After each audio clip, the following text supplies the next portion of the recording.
Thank you for waiting. I finished checking your adventurer handbook. Here are your commission rewards.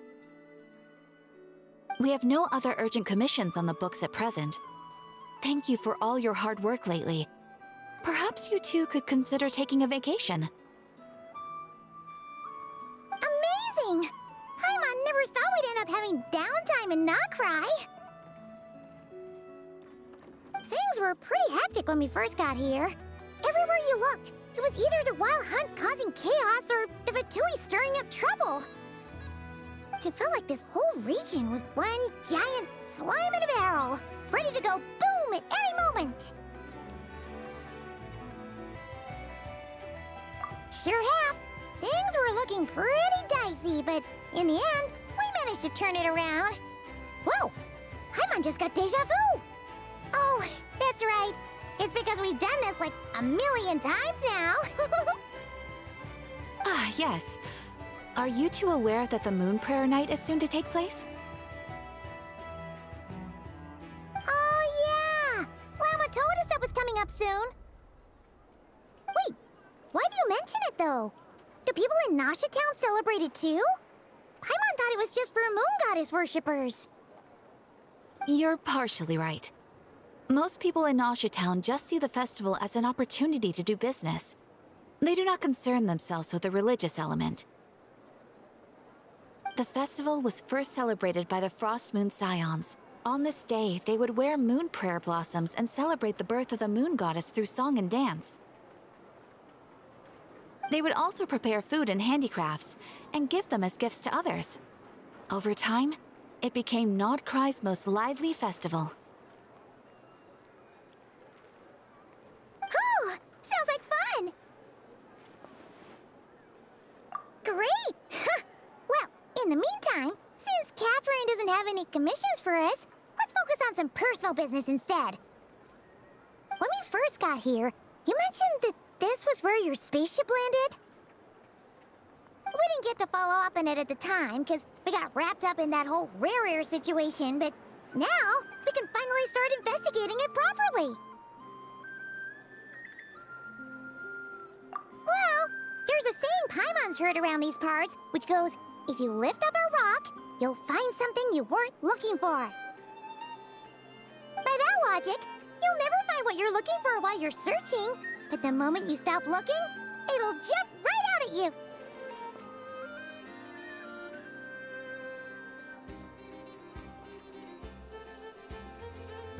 Could be worth a try though, right? Anyway, Paimon suggests we focus on other stuff we want to do for now, and just keep an ear out for spaceship-related intel as we go.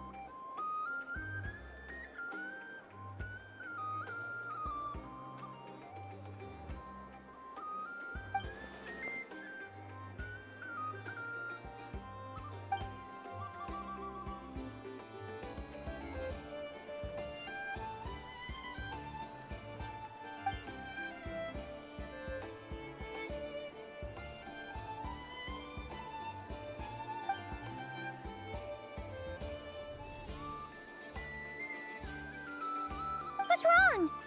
She looks super serious all of a sudden. Huh?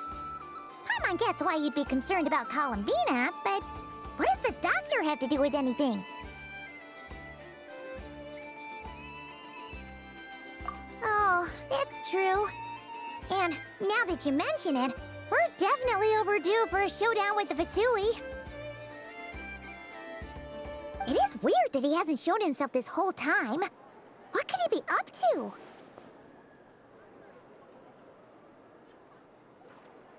True. Paimon would much rather deal with Marionette anyway. She says the meanest things, but when it comes down to it, she doesn't seem like a bad person. Maybe it's the pressure of being a Fatuse? Especially as a Harbinger. Does she feel like she's gotta act tough to keep up appearances or something? But then, every time we headed out with Rarier, she always wound up having to repair Polonia and her other robots. That's gotta sting. Losing face always hurts more for people who care a lot about their image. She's probably still furious about it.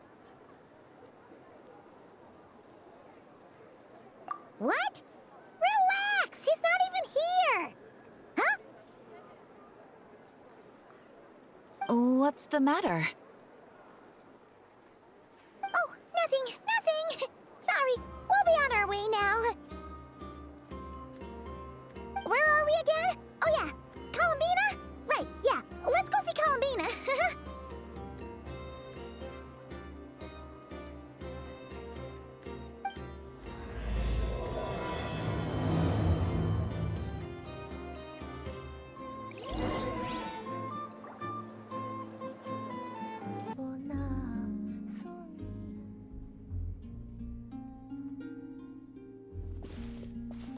Hey, she's sitting up! Is me sitting here a rare sight? No, we just thought you'd be resting. Perhaps I would have been, were it not for the sudden arrival of some unexpected guests. Not that I consider it a disturbance. After all, you are the only ones who are free to enter. Would it not be a little unfriendly of me to lie down while we speak?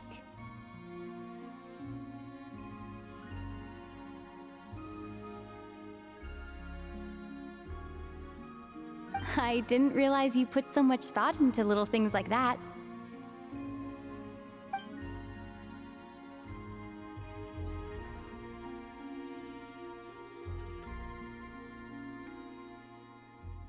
Only sometimes. There have been moments lately where I think about you and your companions. They are warm, mysterious, and cozy memories. Very few of my past memories are anything like that. They say that travelers return home bearing bags full of souvenirs.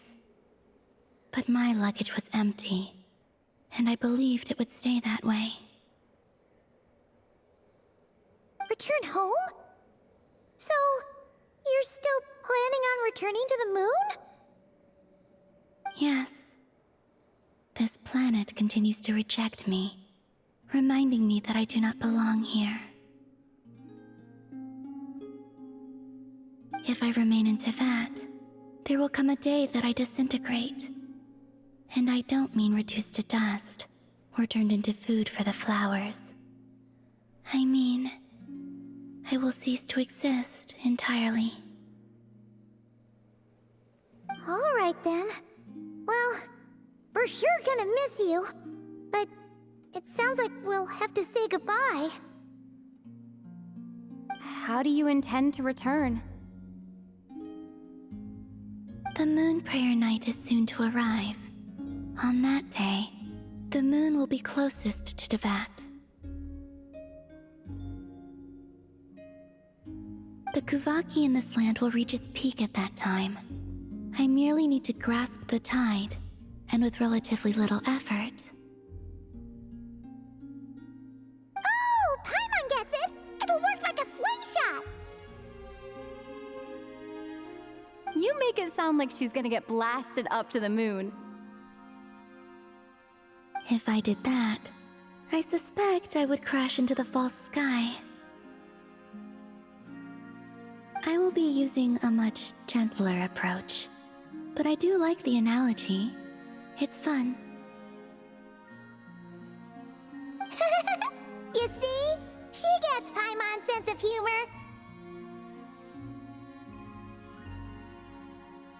In the blink of an eye, the time has come to part ways. It does feel that way, doesn't it? Time seems to fly fastest when you are enjoying it. I have always thought of myself as a wanderer on this earth, and it has never expressed any desire to keep me here. Yet, just as I plan to depart, it tugs at my arm. Is this a gesture of affection? Or is the world mocking me?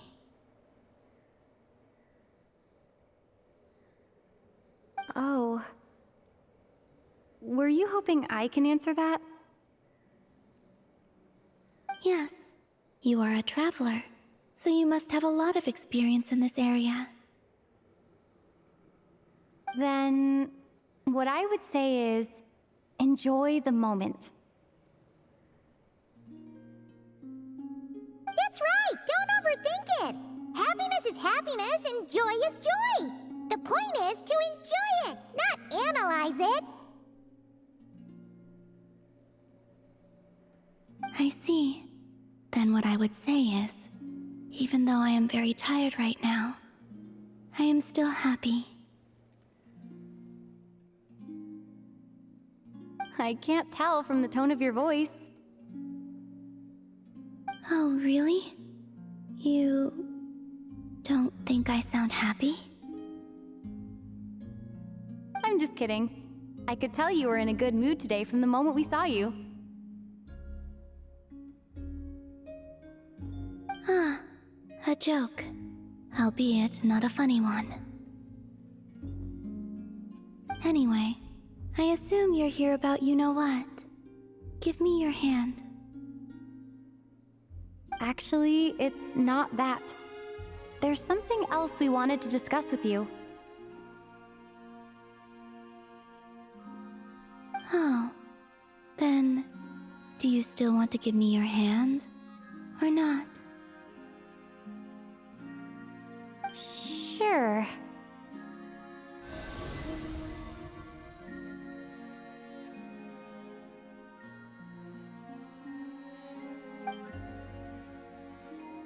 Thank you.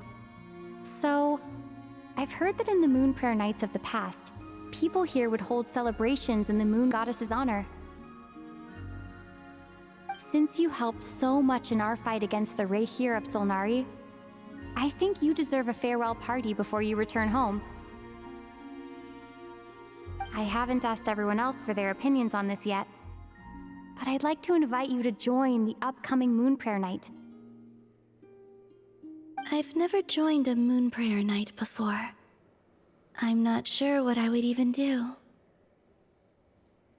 Oh, don't worry about that! We take care of everything! All you need to do is show up. Of course, there's no need to force it if you're not feeling strong enough.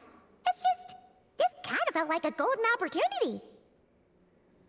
But they call me Kutar, and the Fatui have an arrest warrant out for me. I shouldn't appear in public right now.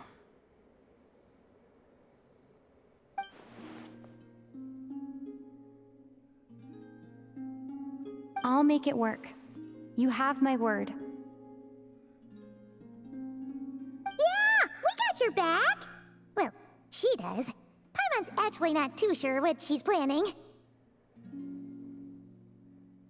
All right, if you're sure. I will not refuse your invitation. I suppose it wouldn't hurt to pack a few more sights from this world into my suitcase before finally learning what my homeland looks like.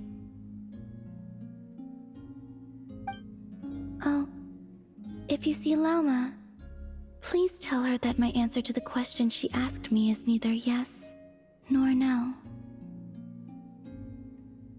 Rather, it is, there is no need. That was kinda cryptic, but sure. Guess it's between the two of you. We'll pass along the message. Bye for now!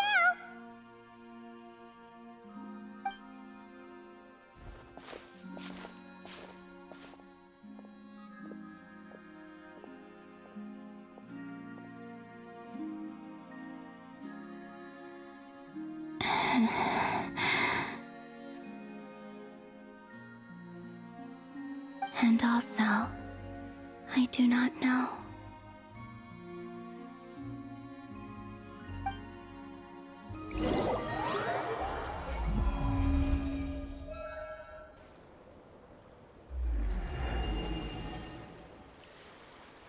Since she's agreed to join the festival, let's go see who else wants to take part. Lauma's gotta be the person most familiar with the Moon Prayer Night. We should start with her. Also, what exactly is your plan to keep her safe? Not sure yet. I'll figure something out. What? Are you serious? And Paimon even gave you her vote of confidence back there! We When did you become so sneaky?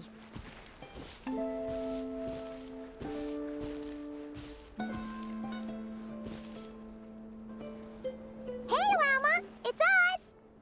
Huh? Varka? What are you doing here?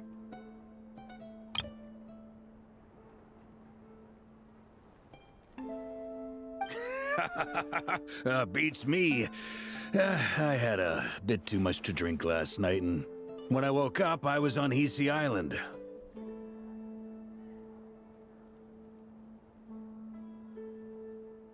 Mr. Varka is helping to oversee Nasha Town's preparations for Moon Prayer Night. He is here to go over some details regarding the decorations and custom cloth designs. Right, yeah, that too.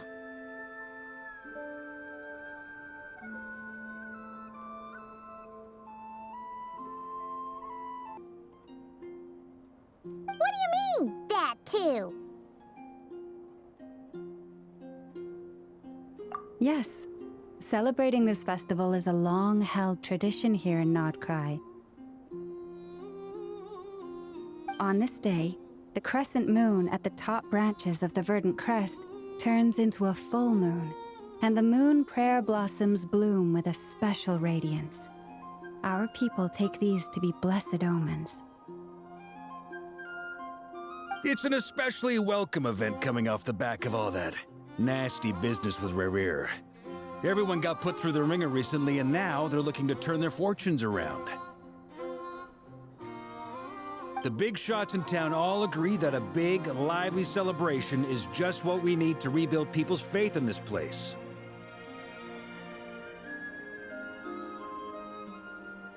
No wonder Catherine said that people weren't so bothered about the religious element.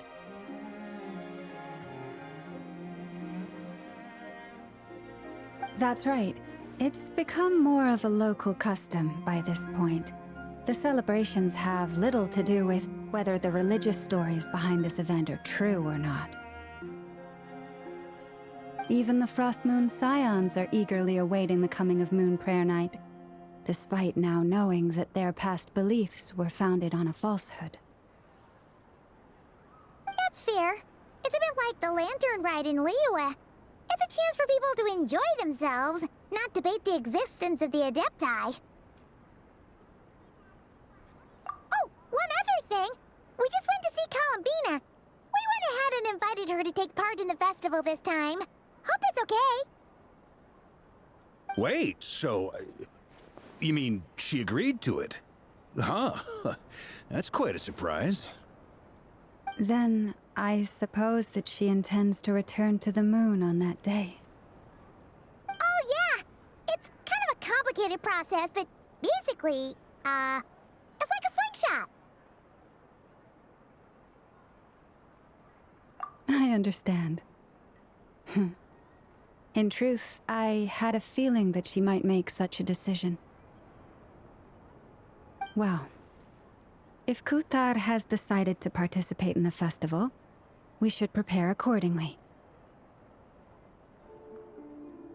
Yeah, exactly. She was saying how it could be risky for her to show her face in public. We were wondering if there was any way we could hide her.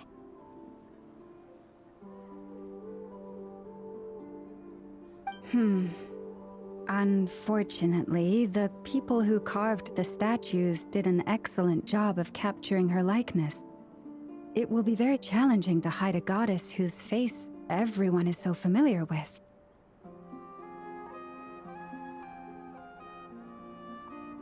Darn! We may have bitten off more than we can chew here.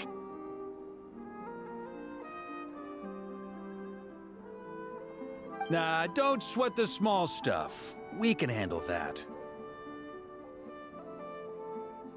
Huh? Are you saying you have a plan?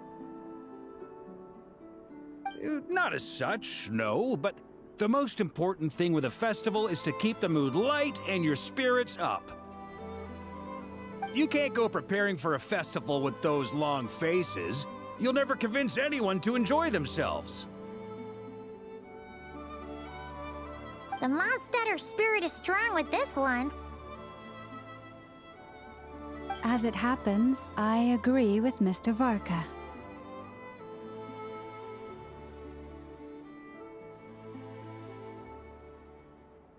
Let's start by making our appreciation for Kutar the beating heart of the festive atmosphere. And who knows? Once we get the ball rolling, perhaps everything will just fall into place. Hey! Did you catch that? Llama said the thing! Or close enough, at least.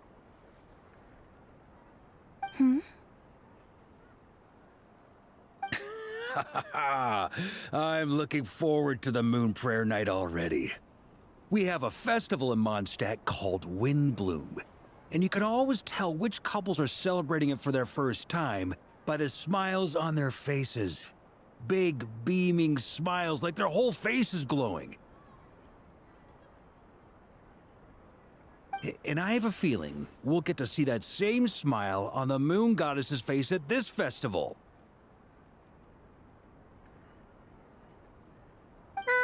Not quite the same, surely.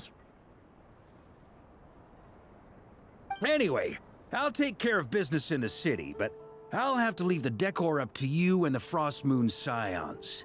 No one else can capture that traditional aesthetic quite like you guys. But lastly, there's the final key element that brings the festival to life: companionship. Before you leave, let me show you something that we've been preparing. Mr. Varka had asked to see it already, so you may as well tag along. Also, I have some further questions about Kutar's decision.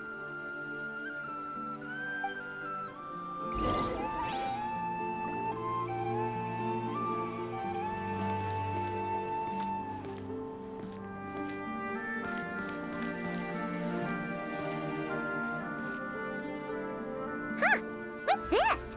They sure look like they're having fun. I believe so. Kuhenki seem very skilled at playing drums like these, although I'm not sure where they learned it from. Maybe it's an innate talent? In their eyes, they're probably just playing with toys.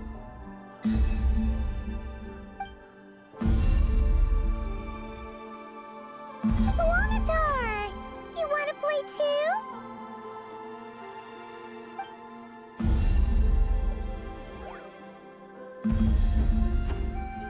Yeah. She looks more confused than anything. Maybe we can teach her next time if we get the chance.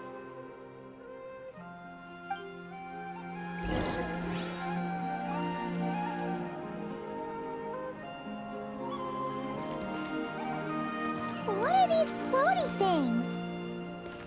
Moon veils. We hang them from buildings in the city during the festival. When you look at the sky through them, it creates a lovely misty effect.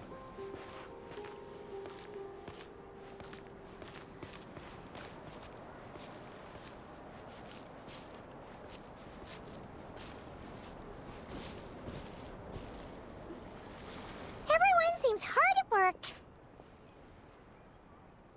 They are preparing items for Moon Prayer Night. For instance, the sculpture being made over here, Mr. Varka and I were just finalizing the details of where it will be placed. Ah, there she is. I didn't know the finished article would be so large. Not to worry, though. All the necessary arrangements have been made. Just let me know once it's ready, and I'll get some people to ship it over. You have my thanks. And over here, we are preparing a very traditional confection. Oh, look at all these colors! It looks great! Can Paimon try one? Of course. I have a feeling you'll like it a lot. You bet! Sweets and treats are Paimon's favorite! If you included those in the Feast of the Moon, I bet Paimon would have joined the Frost Moon Scions by now. There will also be verdant crests like this present in Nasha Town during the festival.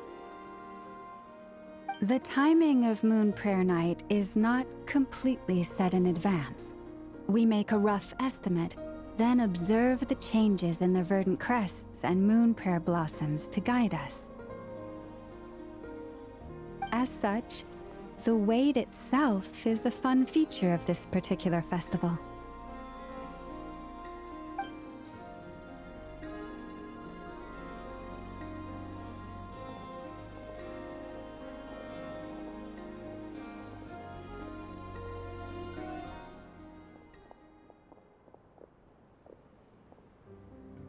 Let's talk here. To tell the truth, I am very surprised to hear that Kutar is willing to participate in the festival. I once asked her if she'd be willing to stay with the Frost Moon Scions. I could introduce her to everyone, and we could be a family to one another. She did not answer, but she has not appeared here since. I took this to mean her answer was no, but if that were the case, she would not have accepted this invitation. Ah. I see. Maybe she is right. Maybe the Frost Moon Scions of today no longer need a moon goddess. But my wish was not for her to come here and be worshipped as a deity. I simply wanted to offer her a place to stay. I'm sure she believes that showing herself here might invite Fatui intervention, and as such, she does not wish to cause us trouble. But what really pains me about all this is that this is her birthplace. She ought to belong here. Yet no one has been able to grant her shelter. I think I'm qualified to weigh in here. When someone's about to depart on a long trip, what they need is blessings, not burdens. We should wish her the best, not make the journey harder than it already is. Anyway, she's agreed to attend, hasn't she? All we need to do is simply respect her decision. I see your point. Yes, she will soon depart after all. Our job is to leave her with some happy memories. Besides, who's to say her journey to the moon is a one-way trip? It's not like she can't come back and visit if she wants, right? Paimon agrees wholeheartedly. Festivals are all about having fun, so let's keep it simple. All right, I'm gonna head back to Nasha Town soon. Want to come with? I'm guessing you have some other folks to visit there.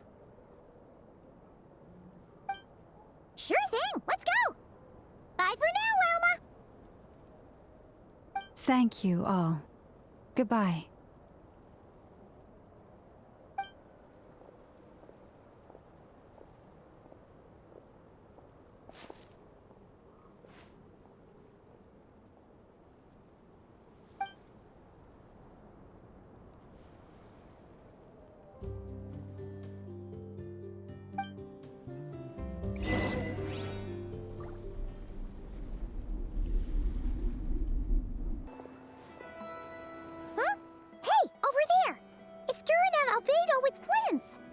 What could they be chatting about?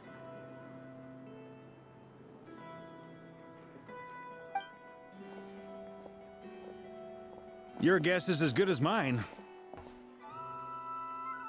Ah, Grand Master, and the Traveler and Paimon. Hello there. It's been a while.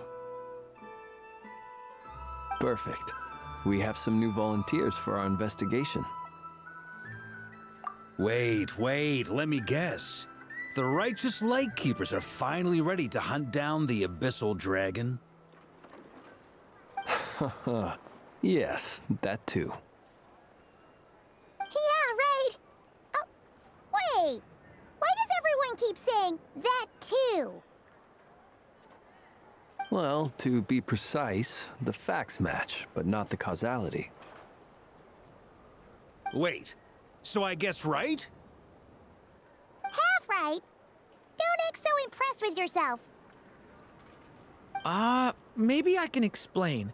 We ran into Mr. Flint's north of Nosha Town.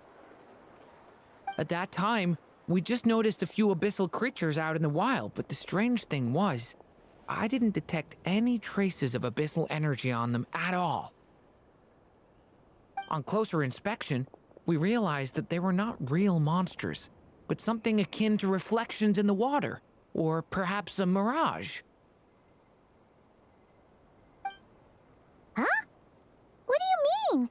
Like, you could see them but not touch them? Exactly. It was very peculiar. They roared and tried to attack us, but we could not make any physical contact with them. I think I've heard of things like that happening in Nodcry before, but I don't know much about it. Yes, it's a known phenomenon. Mirage-like illusions tend to appear in Nodcry in the run-up to Moonprayer Night. From a distance, they appear quite real. I myself thought that Misters Durin and Albedo were locked in battle with abyssal monsters when I first arrived. But after sharing intel and investigating a little further, we can confirm that these illusions are harmless. There is no great cause for concern. All the Mirage stories I've heard are either animals, rocks, or small houses. Abyssal monsters, though? That's a first. It's a first for me, too. So I'm planning to look into it further just to be on the safe side. I intend to inspect a few more locations. What about you two? Any plans? Alice contacted me a few days ago. She'd like me and Durin to assist her with an experiment. But we lost contact shortly after receiving the message. I'm sure that comes as no surprise to anyone familiar with her. We don't know when the wind will blow, yet when the wind blows, we will know. That, in a nutshell, describes how Alice operates. Yeah, that tracks. Okay. Well, I suggest we investigate this Mirage business in the meantime. It's piqued my curiosity, and I'm pretty sure I know someone who will already be 10 steps ahead of us. Well said. Right? Whatever's happening in Nodcry, she always seems to be the first one to know. Let's go see what she knows. We can invite her and her staff to the festival while we're at it.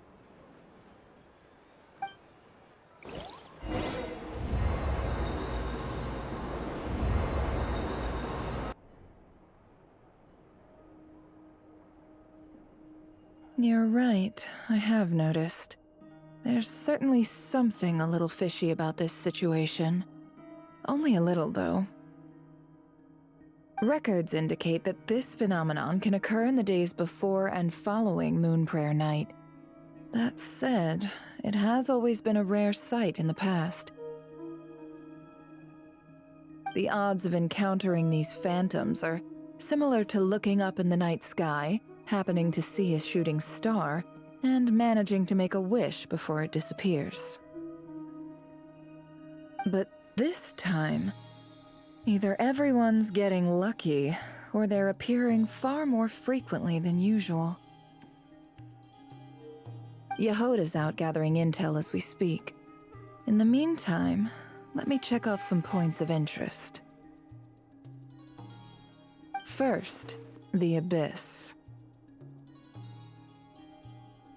The ones we saw seem to be abyssal monsters.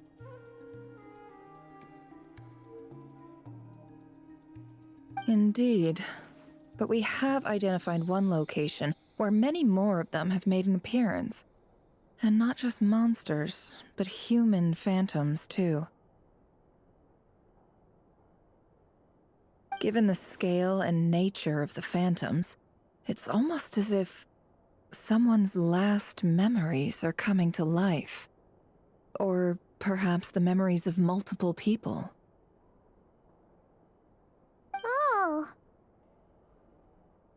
So you mean the phantom monsters are hunting down the phantom humans? Exactly. The phantoms can interact with each other, but we have no means of intervening. In addition, some of the human phantoms would seem to be from the very distant past. This is clear both from the clothing they wear and the stories they tell. They claim to be from Hyperborea, a name which I've heard from Lauma before. If this is true, it means they must be from 6,000 years ago.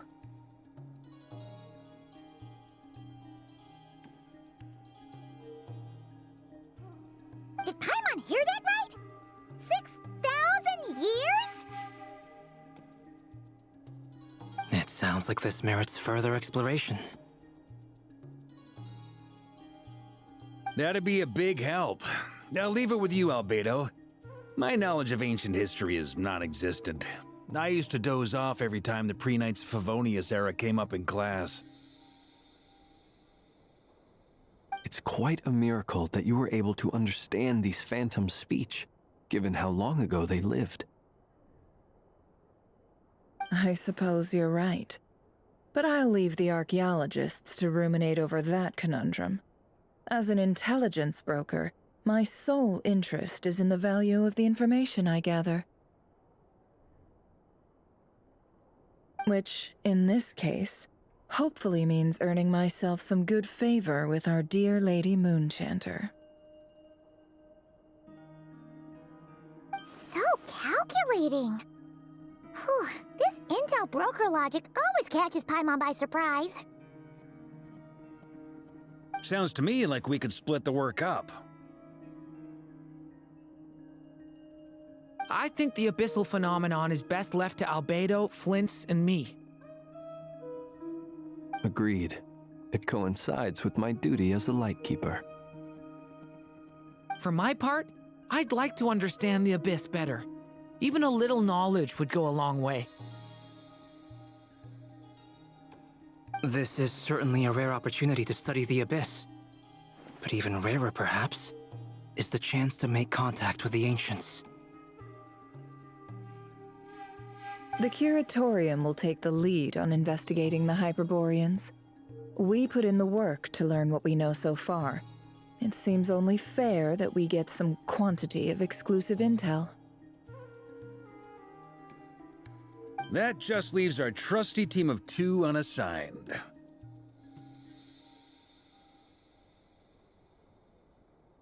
Since you became an honorary knight, of course. This was part of my grand plan all along. Ha ha ha!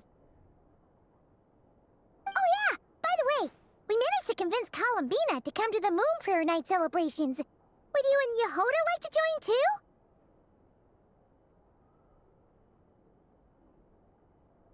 She agreed to that?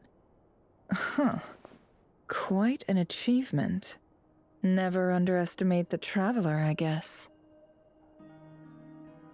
I'd be happy to join. No point shutting myself inside when the streets are all decked out. I doubt any clients will be visiting during the festival in any case. And Yehoda loves a party, so I'm sure she'll jump at the opportunity. No, no, no, no, no, no, no, no, no, no! Way to contradict me in front of... Wait, no, that's not what I have bad news, boss. So many people. All right, everyone inside, quick.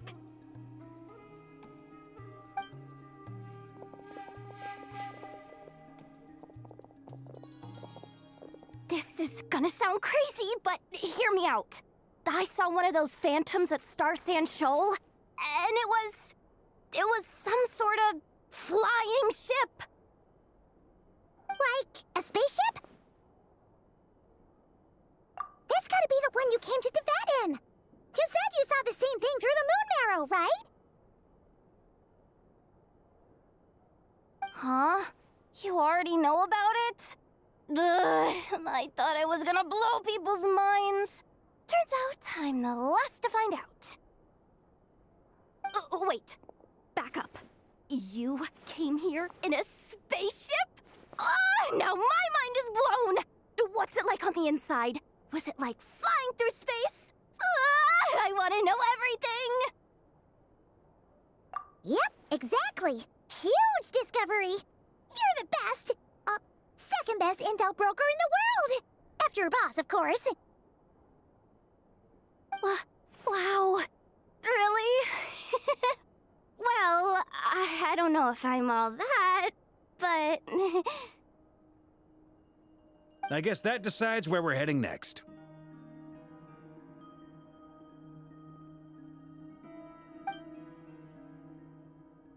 Come on, don't look at me like that. I know the spaceship doesn't have anything to do with me, but you don't want to leave me as the only one twiddling my thumbs, do you? Please? Fair enough. You can tag along. In that case, let's meet back here to discuss our findings once we're done. I wish everyone a productive investigation. You too!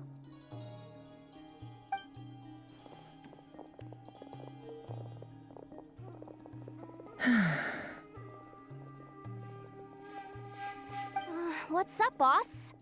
Aren't we gonna head out? Tell me, Yehuda, when did the Curatorium start giving out intel for free? Oh, sorry, boss.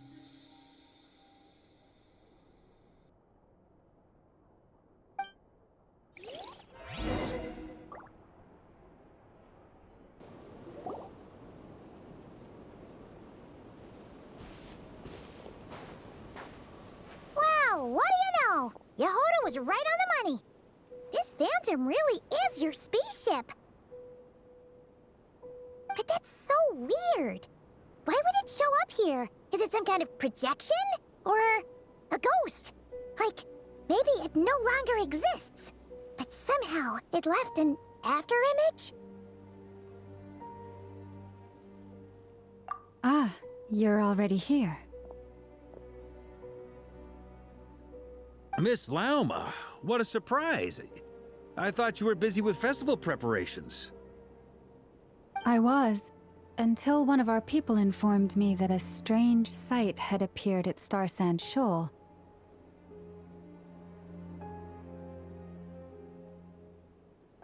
No one's ever seen something quite like this before. I thought I should see it for myself. Same here. Oh, so we heard that these things appear around the festival period. Any idea why that is? Unfortunately not. We have very limited information about them, since they can't be interacted with, and no human phantoms have ever made an appearance before now.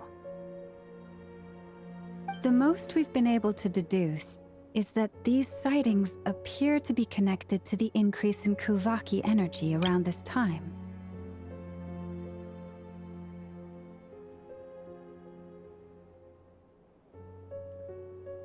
Yeah, seems like that's all we can do. This is all so confusing. Allow me to lend you a hand.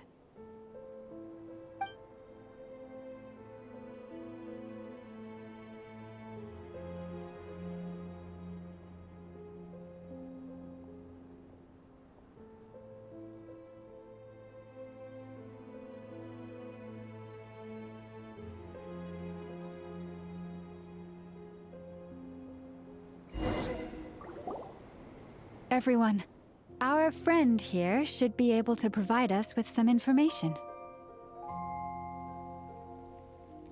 Is that a phantom rhymehorn deer? I've heard about how the Frost Moon Scions live in harmony with the animals and can even communicate with them. That's coming in handy now, for sure. Okay. Yes, I understand. Then how about this?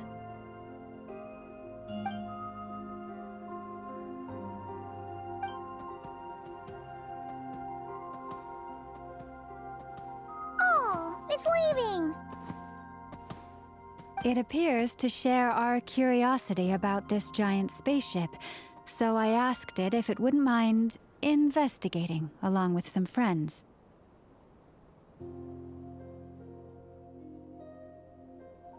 In return, I told it about some nearby spots where the wild fruit grows abundantly.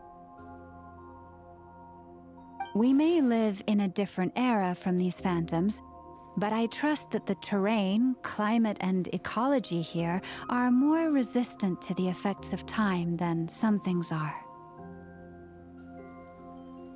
Let's give them a moment and hope for the best.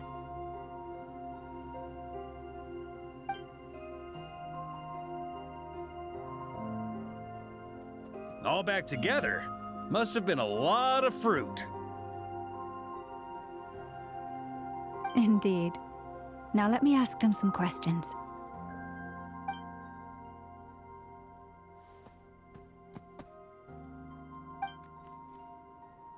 It did find a lot of wild fruit, enough for them to feast for a long while.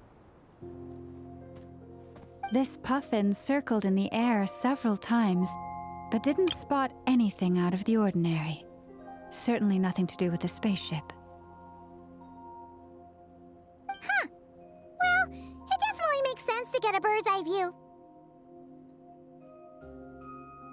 Indeed. Other than that, I was also thinking that the world these phantoms see is also different from ours. Oh, I get what you mean. The wild fruit exist in both times and spaces, but there might also be things that only exist in that space-time, which we can't see. Good point. Great thinking, Llama.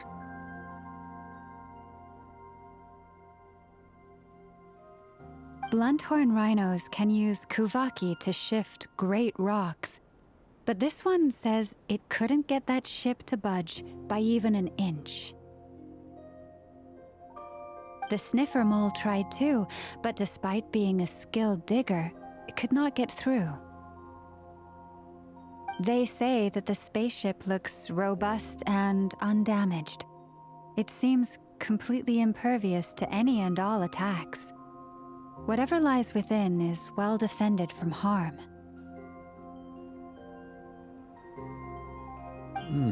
So, just like us humans, there was nothing they could do about this spaceship either.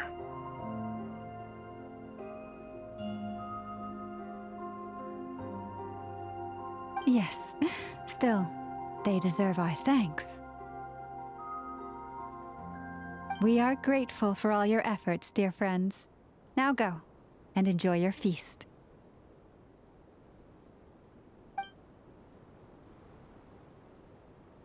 I've noticed some other human phantoms gathered nearby. Come on, let's go talk to them.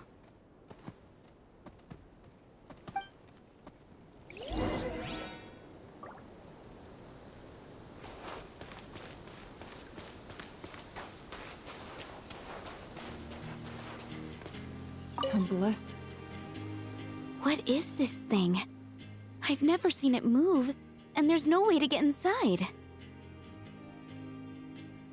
Goodness knows. My grandpa says it's been sitting here at least since his grandpa was still alive. What about his grandpa? Did he say anything to your grandpa's grandpa about it? Huh? I don't know.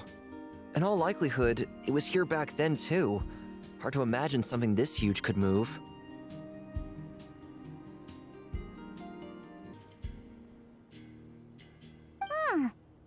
Guess that means that as far as they're concerned, this ship's been around a long time.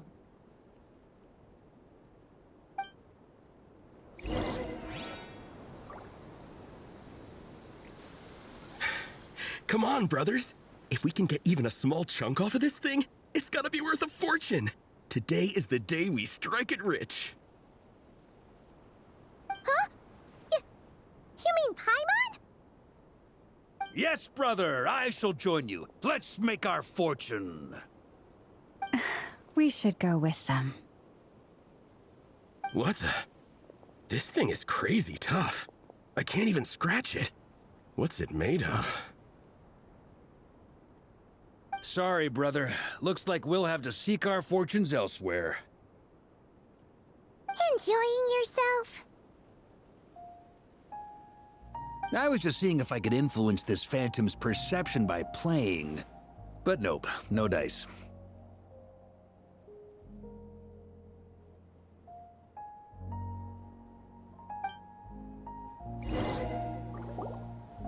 I'm sure we're all starting to build up an idea of what's going on here now that we've spoken to some of the people.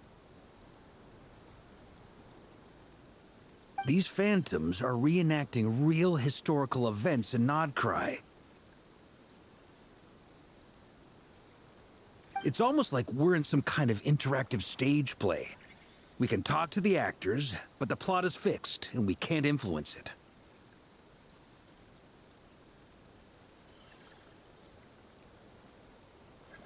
It makes sense. History is set in stone. The objective facts of the past cannot be changed. Paimon totally thought you were just goofing around earlier. But actually, you were doing some serious investigating.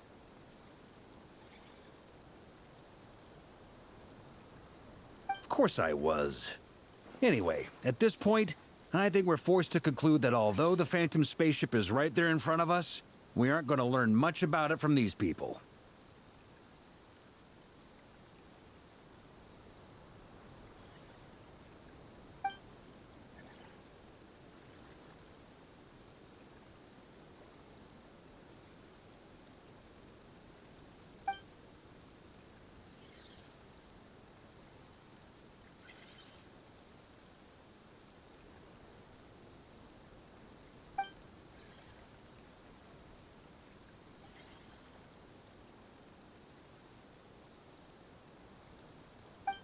Don't be discouraged.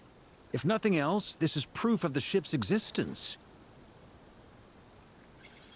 And think about it.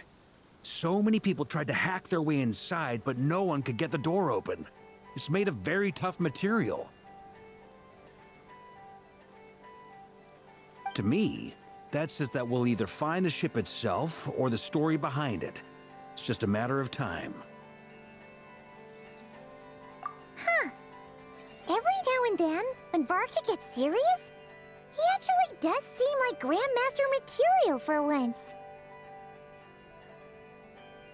I wonder how the others are doing. Let's head back for now. Sounds good. Also, drinks are on me if Team Knights of Favonius is the first to finish. Wait, we have a team name now? Am I in Team Knights of Favonius as well? You're very welcome to join. We've even got a cathedral ready for you.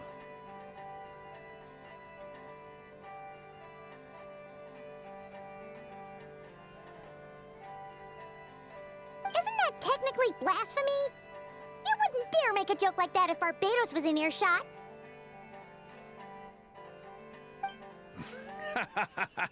Nah, I'm sure Barbados doesn't mind a little harmless blasphemy once in a while.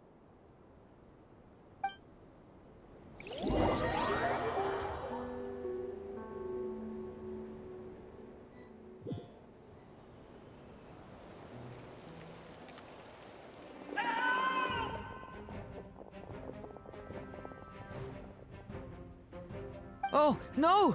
Get away!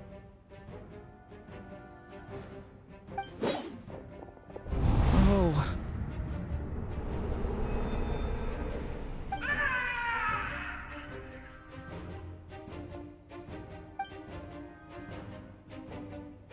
I know it's hard to stomach, Mr. Duran. But as I'm sure you've noticed, there is nothing we can do to intervene in that which unfolds before us. But we have to at least try. And try you have. But are you aware of how many unsuccessful attempts you've made now? I wasn't keeping count. I'm afraid this is the 39th failure so far. Or the 5th if we're only counting this particular victim. There are no indications that these phantoms may be altered in any way.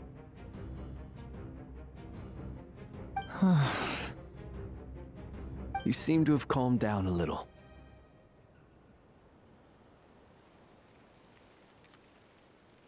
I'll make us a fire. You should rest and have some water. Feeling any better now, Mr. Duran? May I ask a few questions? Be my guest.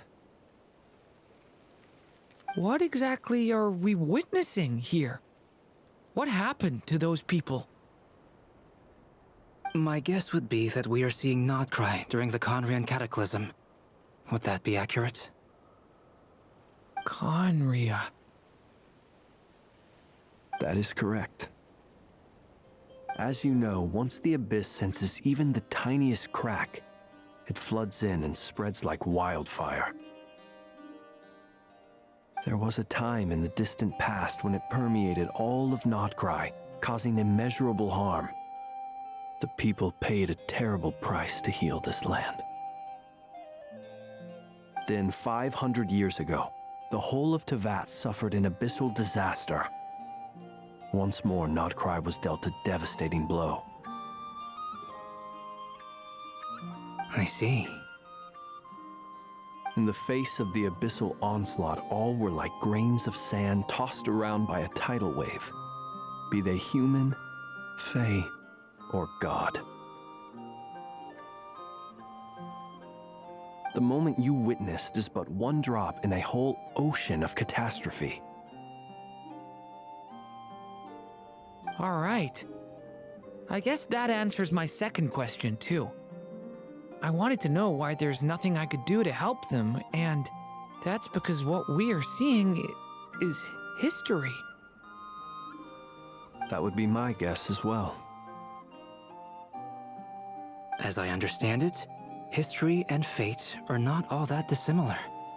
The latter may be unseen to us, but both are immutable.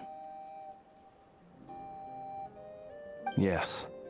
Fate was determined long, long ago. I still have a couple of other questions for you, Mr. Flint's. You mentioned more than one abyssal disaster that has struck this land in the past. How can you be sure that what we're seeing is from the Conrian incident? And also, how are you able to stay so calm when you're talking about these events? From everything I know about you, you're not cold or ruthless, and you're not indifferent to the suffering of others. Alas, I am forced to show my age. I must be 600 or 700 years old by human measure.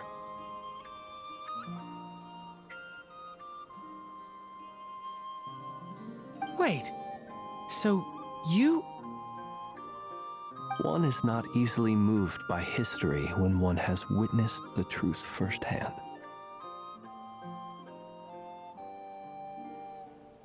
I'm sorry.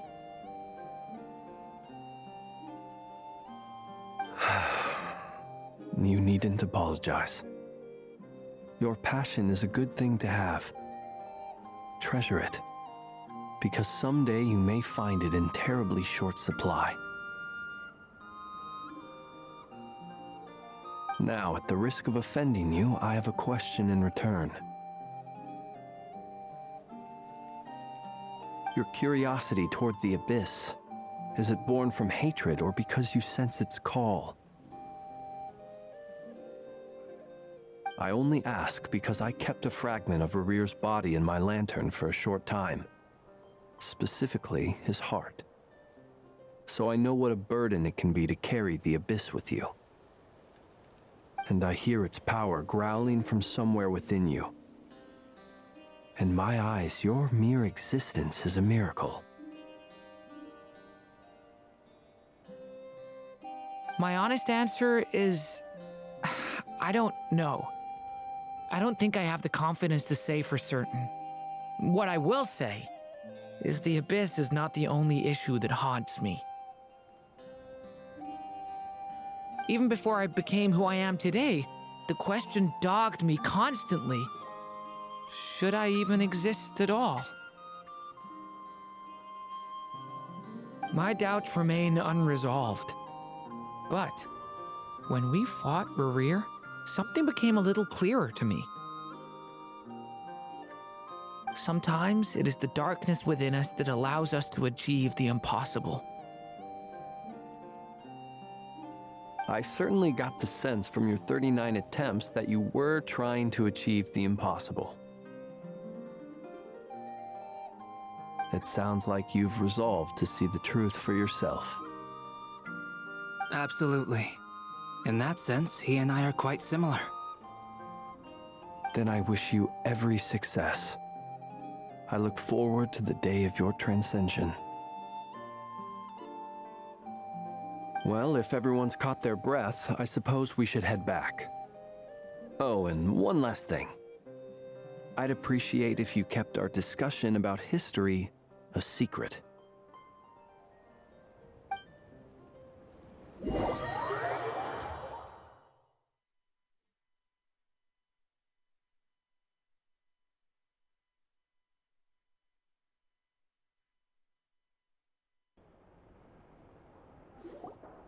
Incredibly, our separate investigations led us all to the same conclusion. Hooray for consensus! Yeah, but we barely learned anything, though. I totally thought this would be the mother lode. Talking with the ancients? I mean, come on! But nope. All we got was useless snippets of conversation. And all this stuff about moons and hyperopia. What a load of baloney. Seems like people back then had a few screws loose. I understand your frustration. We found the same issue. Each phantom only showed a very brief moment in time. There isn't much value to be found in these miscellaneous fragments of a civilization's history, no matter how glorious it may have been. If there's a silver lining, it's that these phantoms are harmless to the present reality. They shouldn't get in the way of the festivities. Paimon agrees. And not just because it's the first thing she understood in this whole conversation.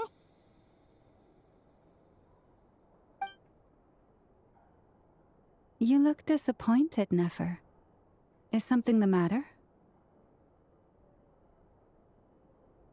What do you think? We all worked our tails off, but the only one to gain anything from it was you, Lady Moonjanter. Well, please do share the Hyperborean records with me. I will gladly inscribe them in our people's documents. Oh, duh! Yeah! That was it! Hyperborea! Hyperborea. I'm serious. Only an expert in the Frost Moon Scions and their history can turn these records into valuable research material.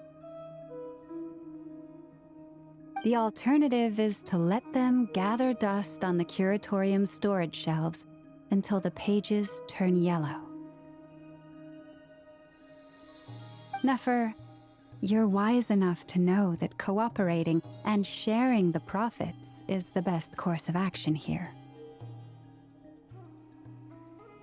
Well, that goes without saying. Sure, let's do that. Huh? But didn't you say we aren't supposed to give out intel for free? Sorry. Shutting up. Shutting up. Now is not a good time to push Nefer's buttons. Anyway, back to Moon Prayer Night. I'm thinking that we should prepare something a little special, aside from the usual decorations and so on. You mean a parting gift? Can't go wrong with food. Although, does food go bad on the moon? Perhaps a lantern would be a better choice. It might be dark up there. It could prove difficult to light a lantern on the moon. Magical stones might serve that purpose better. What about a clockwork mecha model from Fontaine? I've got a whole bunch at home. I use them for fighting practice in my free time. None of these sound like things she would be even remotely interested in. But we don't interact with her enough to know what she likes. Yeah. It would really save us the guesswork if someone could find out what she's into. Wait, what the? Traveler? They're all looking at you. Great! Haha, problem solved. Now, I need to stop by Dory's. Gonna need her help sourcing a bunch of stuff for the festival. Then let's leave it there for now. We all have our own business to attend to.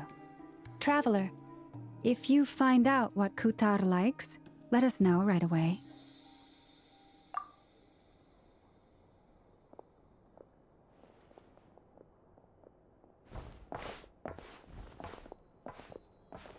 Is something the matter?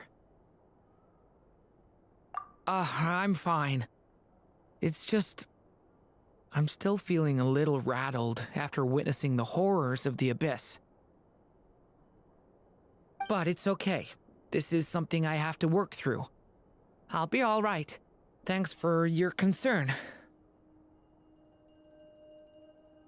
Well, don't put too much pressure on yourself. If you ever feel like something's wrong, physically or mentally, we're here to talk. Come on. Stop treating me like a kid.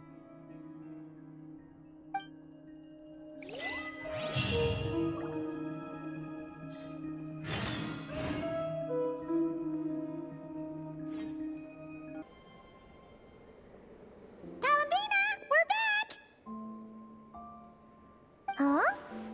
She's not here. Weren't there a few Kuhenki here last time, too? Where did they all go?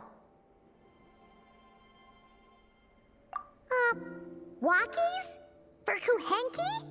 You're not pets, you know. Oh, well. Looks like we just came at a bad time. Let's try again tomorrow. There's still a few days until Moon Prayer Night, so we're in no rush. Besides, she needs time to rest anyway.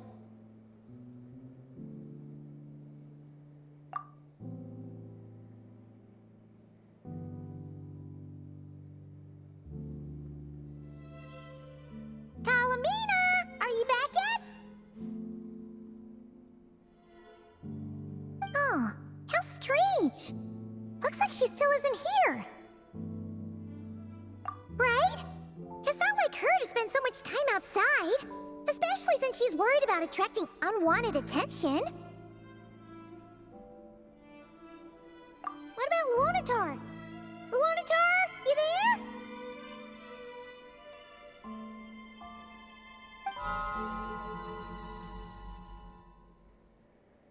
Hey! Do you know where Kalambina went? Sorry, didn't understand. But if you know where she is, could you take us to her?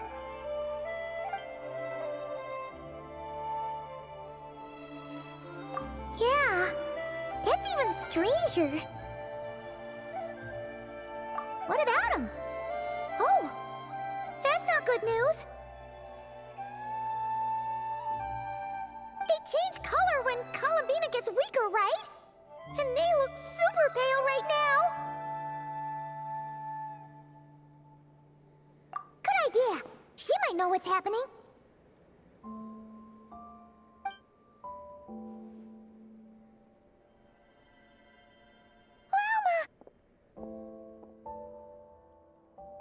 It's you. How is Kutar? Is she okay? No, she hasn't. I came here to check on her after I noticed the flowers had changed color.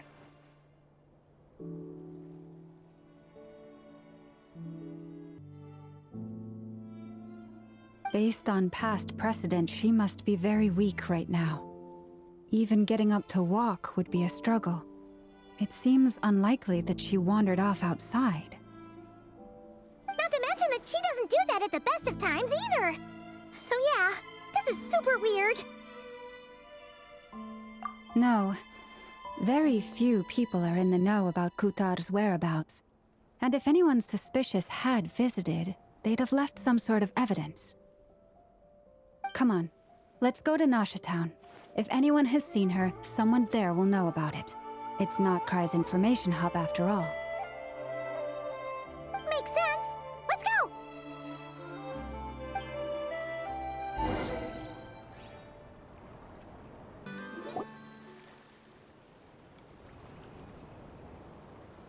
Wait a moment. Is it just Paimon, or is this stall kind of suspicious? It's never been here before, right? No, I don't recognize it.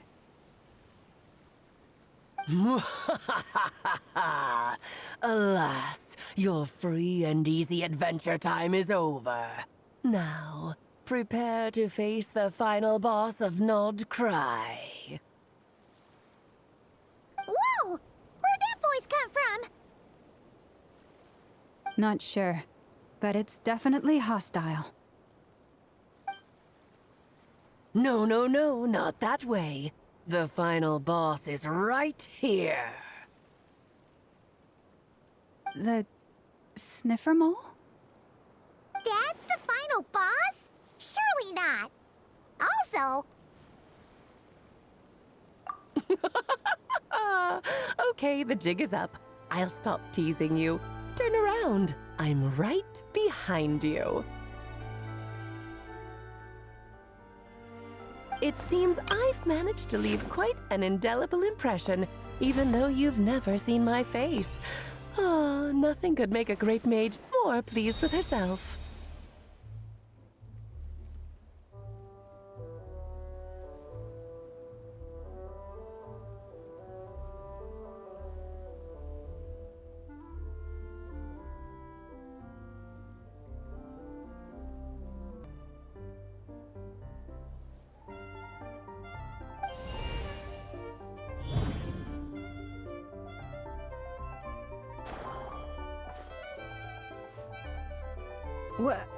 What is going on?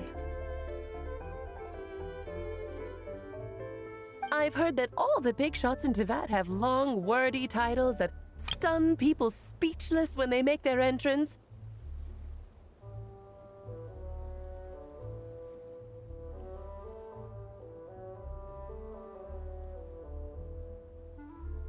Unfortunately, none of them are affiliated with the Hexen Circle, and we ourselves keep a very low profile. The notorious name-dropping doesn't quite work for us. Still, I, for one, think I'm really quite amazing. So that didn't stop me from coming up with a title anyway.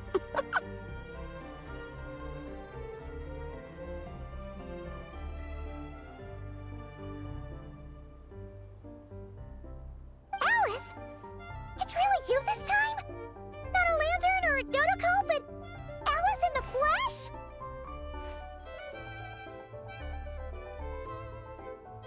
Oh, that's right. So, what do you think? How does it feel to finally meet me?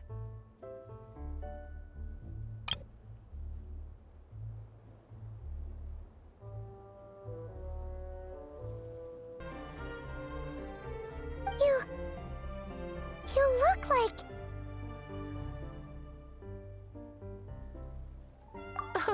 What is that supposed to mean, I'm the mother of Klee, Teyvat's #1 cutie. How old could I possibly be?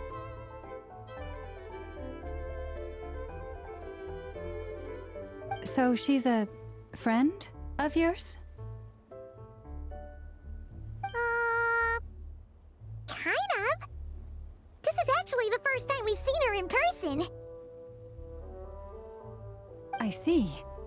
Madam Mage, that was, quite a powerful entrance.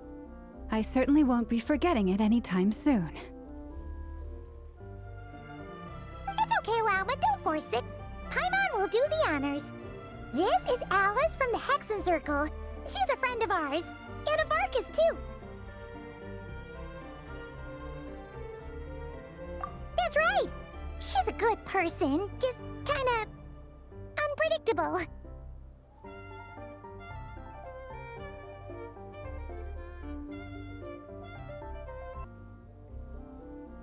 Well, what is the human heart if not unpredictable? Hmm? If we could not do as we please, how would we differ from machines? I am Lauma, Moon Chanter of the Frost Moon Scions. It is a pleasure to meet you. Oh, I know. Before you got here, I spent a good, 15 minutes getting up to speed on Nodcry's present situation. In other words, I've read the whole in the last episode part, so we can skip the pleasantries. Fair enough. Well, Miss Alice, I can already tell that you have quite a unique personality. He'll get used to it. Paimon sure is. So anyway, what are you doing in Nodcry, Alice? Oh, I thought I told you already. This time, I'm the final boss.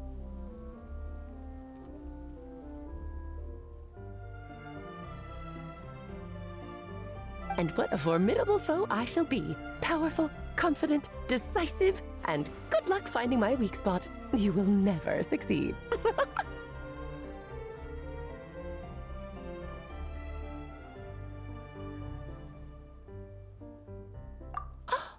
Oh, drat! My one weakness, and you found it in an instant. Fate has been dealt a devastating blow.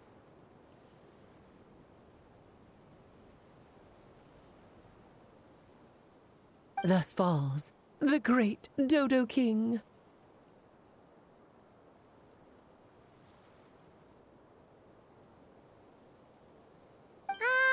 Why are you playing along with this nonsense? For funsies, of course. What's wrong, Paimon? Are you disappointed in me? Am I a gigantic letdown? No, it's just... You seem like a busy lady. And this is the one time you've shown up in person. Paimon figured it would be for something more high stakes than just goofing around. You're quite right.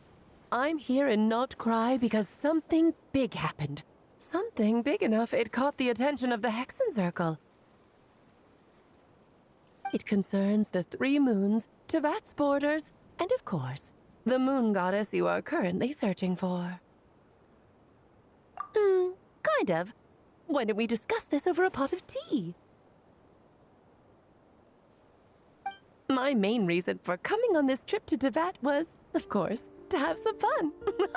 But I do technically have a job to do as well, namely, maintaining the stability of Tevat's borders.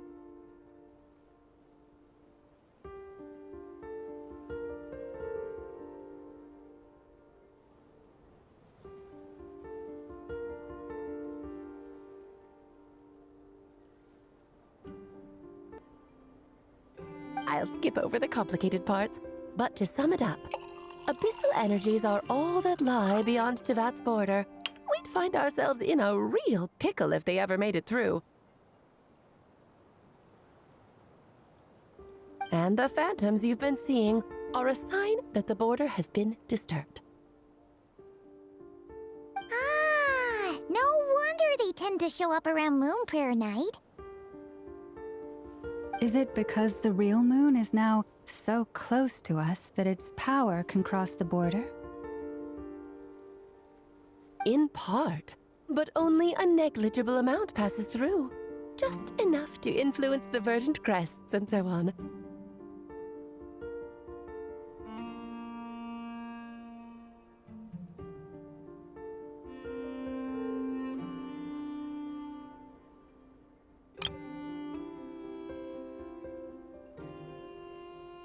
And as you've noticed, there has been an unprecedented number of phantoms appearing this year. The influence of the moon beyond the border cannot explain this. No, there is another far greater factor at play.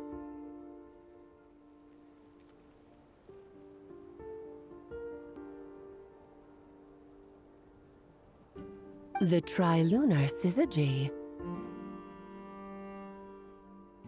A trilunar syzygy. Eons ago, before the heavenly principles came to Devat, it was the then 3 moon goddesses who controlled the laws of this world.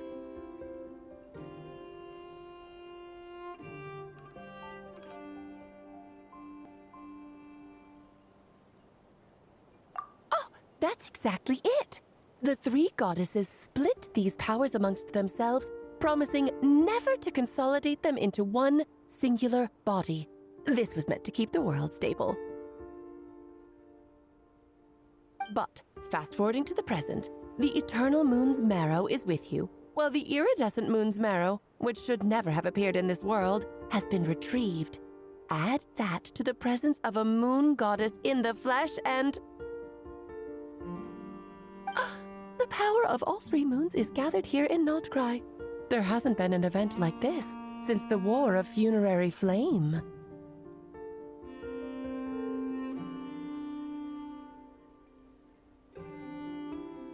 And it's having a noticeable effect on Tevat's borders.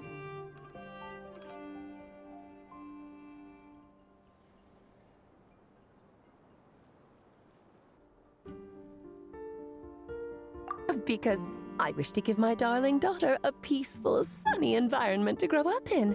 Is that a good enough reason?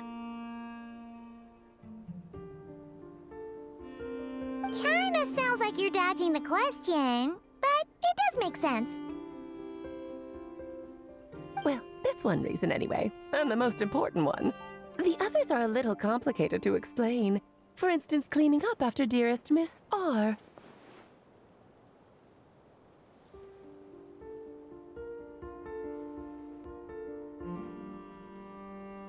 Albedo could tell you more about that if you're curious, but right now, I have a more important question to ask you. Why are you collecting the moon marrows? I see. Nicole told me about that legend once. Nicole? You mean Mage Anne? Oh, so you remember. Yes, of course. That was a story about fate, her area of expertise.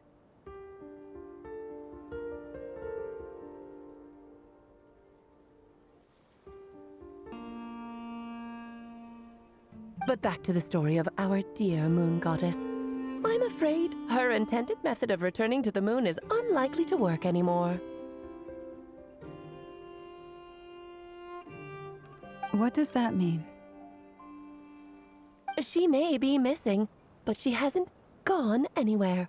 She has disappeared.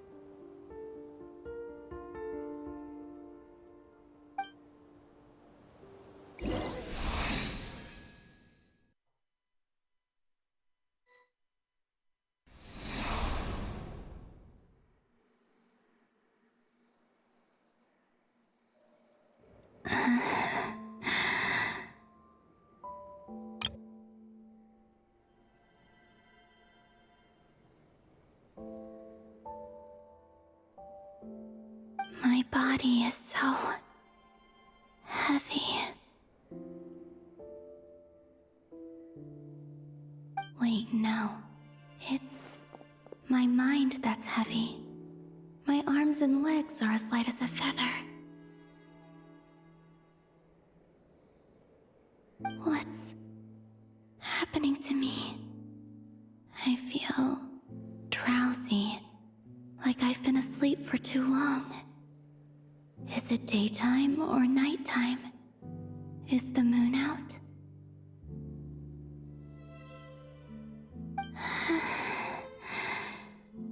I think I'll go for a walk.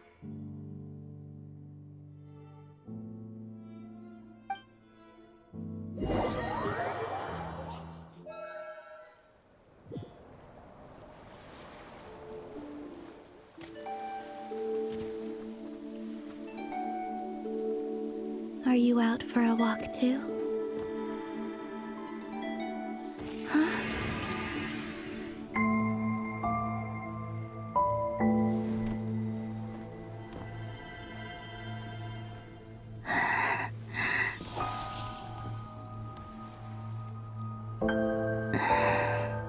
The day has come at last.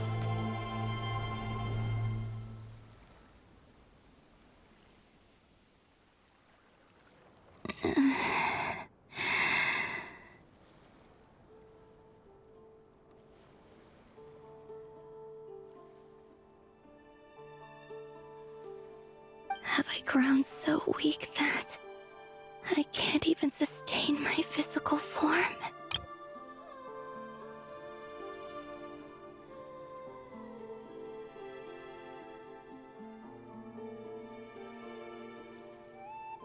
But Moon Prayer Night is nearly here. I was so close to returning home.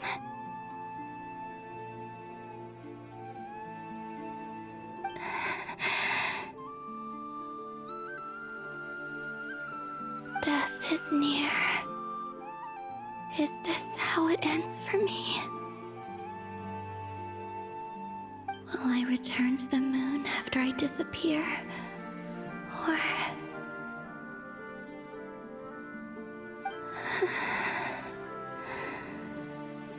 I don't want it to end like this.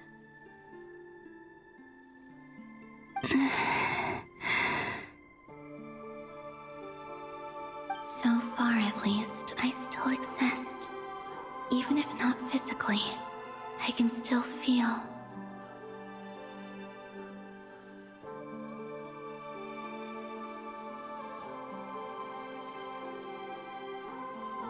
But as my power wanes, I'm sure that too will fade. I suppose I might take one final look at this world.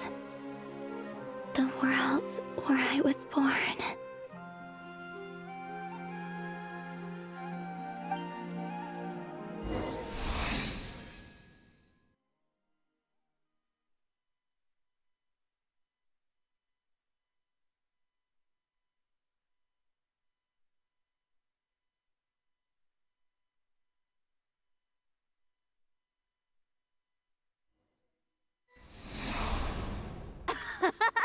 Come on! Come on! Wait for me! The Frost Moon Enclave. How much it has changed since I was born. These decorations, they're so heavy. It's times like this when you kind of wish men could be priestesses and acolytes. How fascinating. I've never had the chance to be privy to people's private lives in this way. In the past, people would get so solemn and serious the moment I showed my face, like they were frozen stiff. Karina, Lametti, it's time to eat.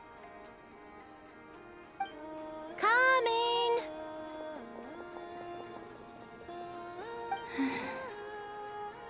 I want to watch them a little longer.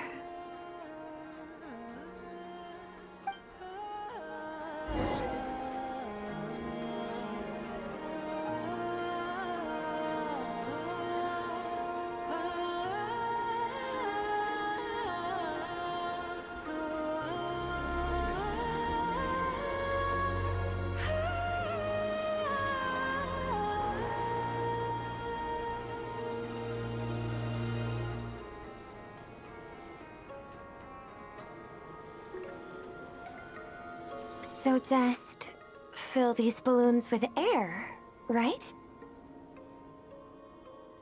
Yep. Try a couple now to test things out. The rest can wait till Moon Prayer Night.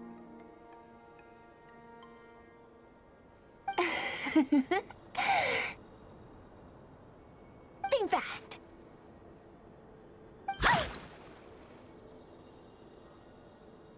Rita! Teasing an acolyte of the Frost Moon Scions? Surely that's a punishable offense. Take this!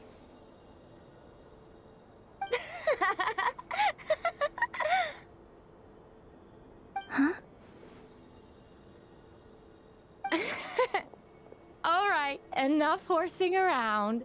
Lady Lauma gave us a task. We should get back to it. The task is just to check that the balloons don't leak, right? Doesn't matter if we fill them with air or water. Okay, you got me there. And you got me there. But still, we can't use all the balloons before the festival even starts. We won't use all of them. And as long as Lady Lauma's trusted acolyte doesn't snitch, this can stay as a little secret between friends. A couple more can't do any harm, right? Oh, you menace. Then, think fast!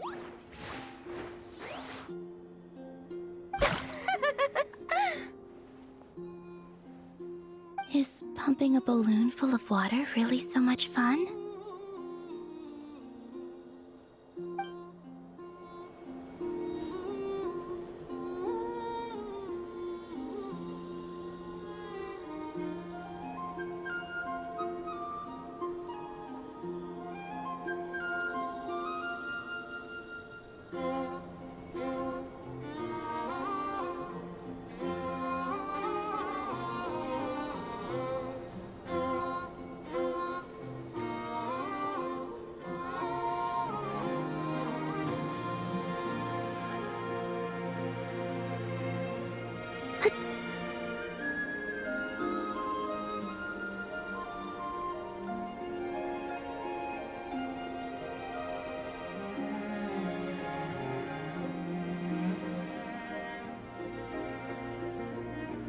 I'm sure you're both tired from playing all day. Come on, eat up.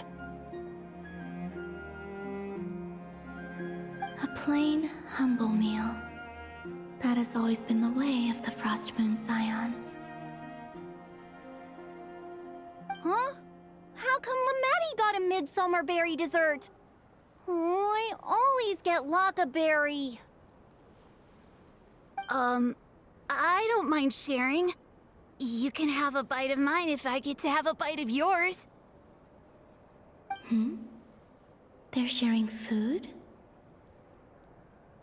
I've never shared food with anyone before. Even at the Harbinger tea parties, everyone just ate off their own plate.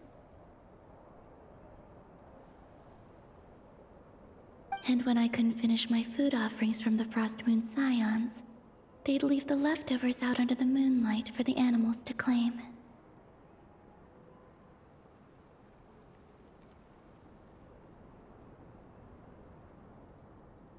Hey! That was 2 bites! Oh, then you can have another bite of mine. Oh, you too. Oh, don't fret now. Here, have some of Granny's too.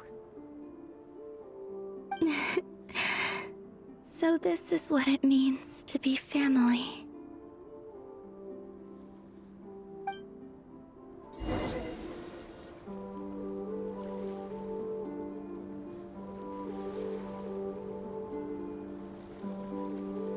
I'm seeing so much that I'd never usually get to see. They'd never act like this when I was around.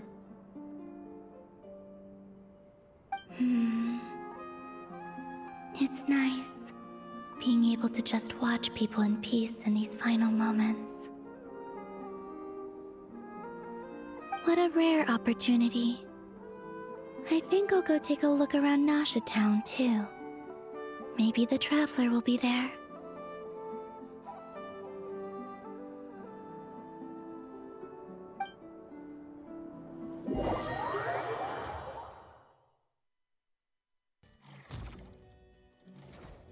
After the War of Funerary Flame, the moon goddesses were no longer recognized by Tevat. they lost the whole foundation for their existence. That's why the moon goddess's strength is fading. She cannot withstand the world's rejection of her.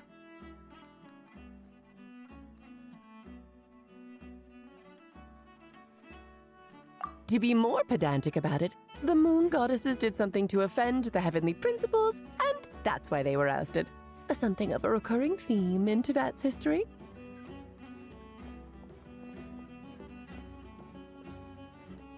Theoretically, speaking so candidly should put me in their crosshairs too, but they can't tell me what to do. I'll say whatever I want.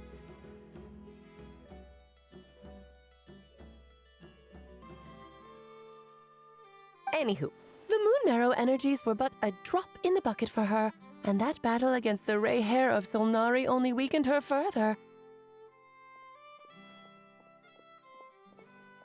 Fortunately, it happened close enough to Moon Prayer Night when the Kuvaki concentration here is high. That's the only reason she managed to survive this long. What do you mean, fortunately? You said she disappeared. We're too late. Ugh, what a headache. I thought this was all common knowledge. I guess I have some more explaining to do. Okay, buckle up. It's time for another lecture.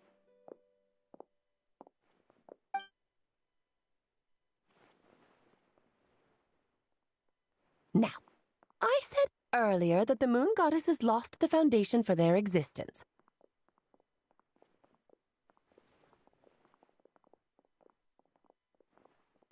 The reason for that has to do with the natural order. Basically, the rationale for their existence in Tevat was lost.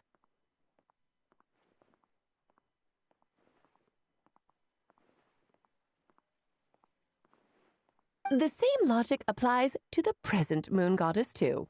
Consider her existence so far. Her comrades in the Fatui called her Damselette.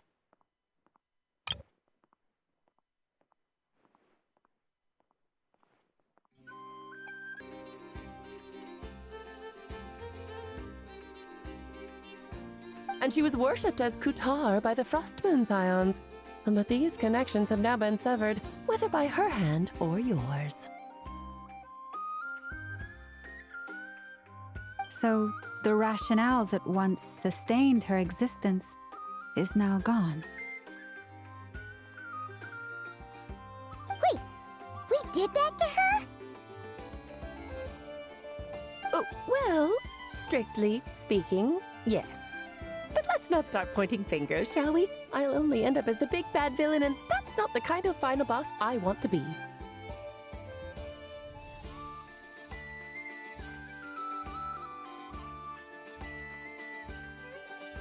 Of course I do. I'm only the greatest mage in the whole entire world.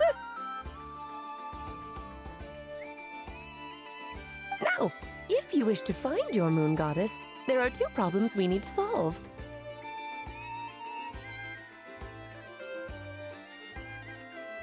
Firstly, we'll need to strengthen the connection between her and Tevat, at least enough to sustain her until Moon Prayer Night. Strengthen her connection. But does that mean I'll have to rally all the Frost Moon faithful behind this? I'm afraid a bygone faith and a former home won't be of any help to her now. Do you know her name? Her name? Oh, yes. Names are very important things. A name is a fundamental concept that anchors one's entire existence.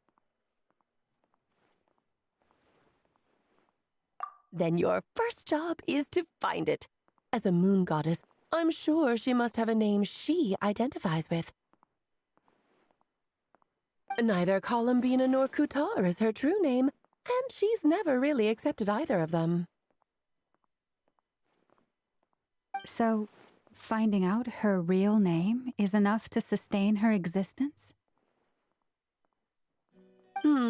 Yes, I know it sounds like a small step, but every journey begins that way. So for now, that's all we need to focus on.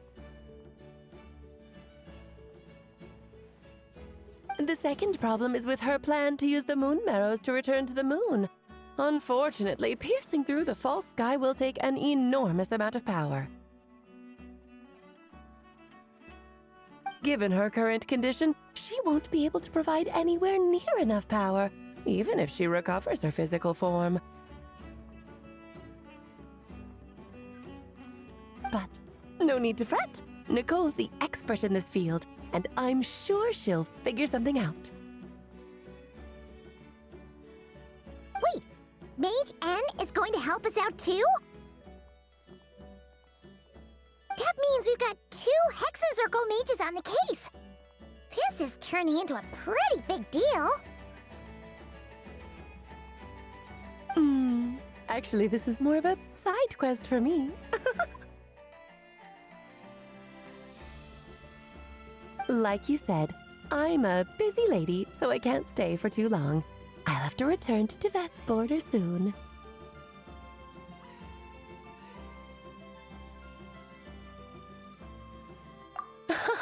That's the upside you get for looking out for my little Klee.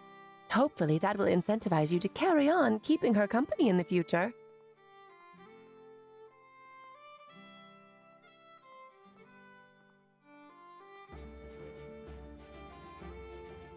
Anyway, jokes aside, you'd better get moving. It will take quite a miracle for the moon goddess's consciousness to hold out till moon prayer night.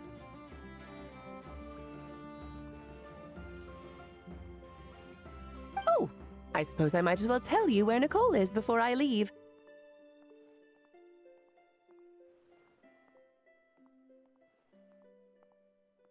Off you go now. Time to meet your new friend. Oh, yes, and a little suggestion. Don't forget to mind your heads.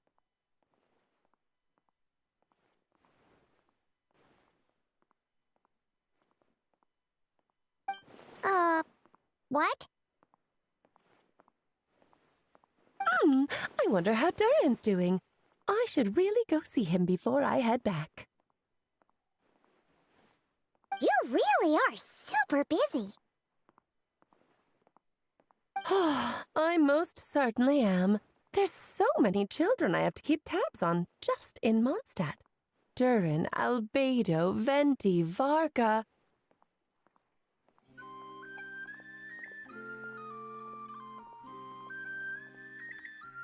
Klee didn't make the list, huh? Of course not. Klee is my pride and joy. I have no qualms about her, because she's the best child in the whole wide world.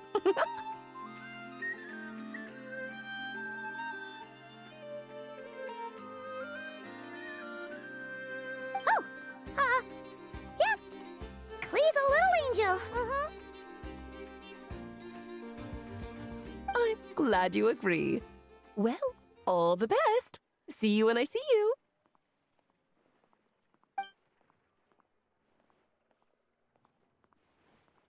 She left in a hurry.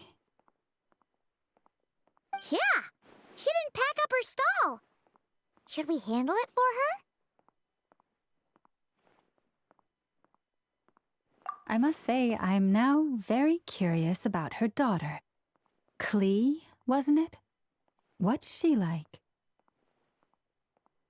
That's a long story. Come on, we'll fill you in as we go.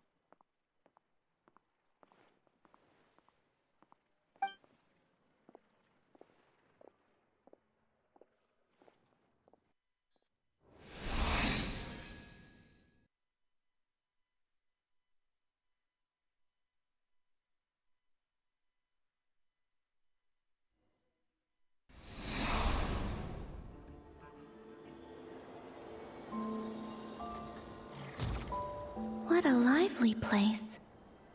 I've never experienced Nasha Town like this before. Hey, you old geezer! Your hammer's rusted through! Who are you calling old geezer?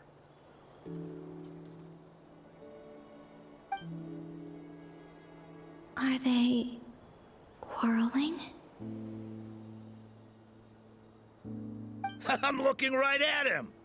You've really gone downhill since giving your daughter free rein in the workshop. Can you even swing a hammer anymore?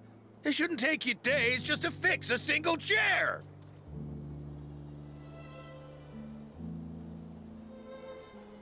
You might as well use that hammer to massage my back for all the good it's doing. Don't run your mouth, or you'll get a back massage that'll put you in bed for the rest of your life. Look, the materials haven't arrived yet, all right? You know how busy it gets in the days before Moon Prayer Night. I'll bet you send all the materials to your little princess. Blood's always thicker than water, huh?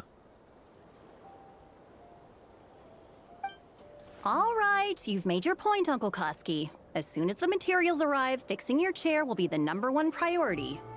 And Dad, if you've got time to chat, why don't you lend me a hand, See? Lolka knows what the score is. I guess they're friends. But the way they spoke to each other was so ugly. Then again, it wouldn't be the first time I've seen something like this. Columbina! Sing outside my door in the middle of the night one more time, and I'll unscrew your vocal cords. You hear me? Oh, Sandrone. So that was her way of trying to be friends with me. What a pity. I won't get the chance to say any ugly things in reply.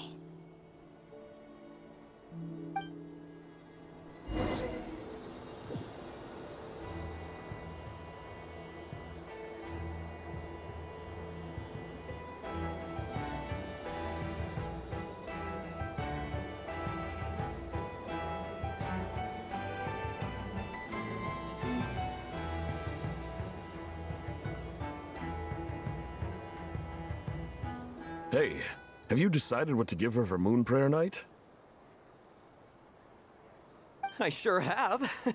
She's gonna get the surprise of her life when she's least expecting it. Then I'll whip out the ring and pop the question.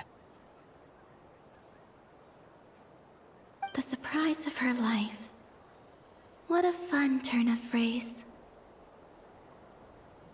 Cool, I get the picture. You can spare me the gushy details. Ooh, looks like we have a customer. Hello there, ma'am. Would you like some Moon Prayer Night candy? Huh? Is he talking to me? Can he see me? Here you go.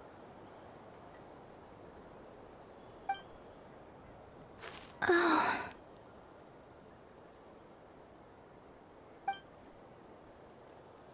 Come back anytime. Right. Now, where were we?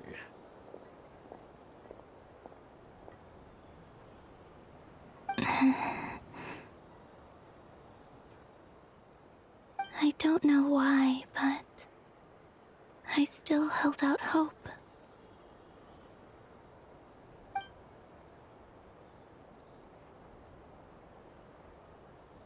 The most important thing right now is to find that mage. This name thing seems super important too, but where do we even start looking? I'd better go pay the Fatui a visit.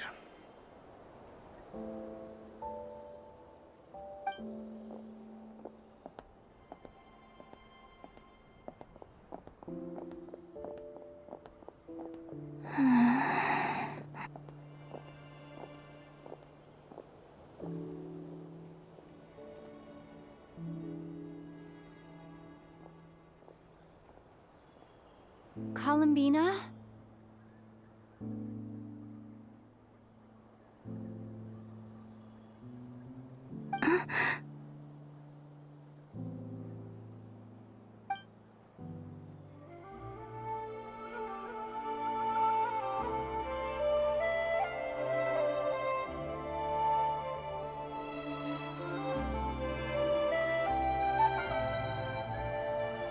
traveler. Let's go! This is no time to be spacing out!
So, Mr. Varka, are you acquainted with this Nicole? Or should I call her Mage N? Not really. We've never met, though she has come up in conversation. From what I've gathered, Alice kinda took Nicole under her wing. Taught her how to speak in a more ladylike fashion, that kind of thing.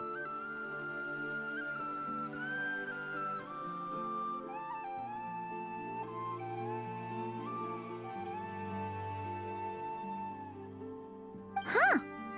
Hard to imagine Alice as an etiquette coach. Yeah, Alice is a larger-than-life personality, I'll give you that. But then again, that's why she's able to draw such an eclectic mix of people into her inner circle. If I remember correctly, being an interesting person is actually one of her main entry requirements. So, if you ever wanted to join the Hexenzirkel, I'm sure you'd both be eligible to apply. Hey! Don't go around making promises on Alice's behalf! I wouldn't dare. I'm just trying to paint a picture of the Hexenzirkel for you. Okay, sure. Anyway, since none of us have ever met Nicole, how are we supposed to find her? We can't just go up to every woman in sight and ask, "Hey, are you Nicole?"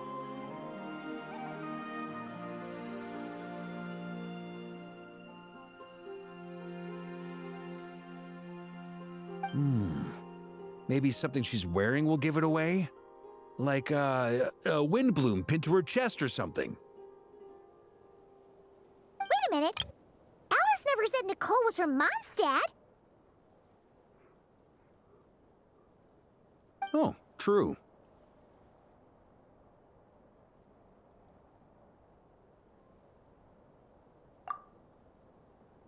That would be this young lady, then?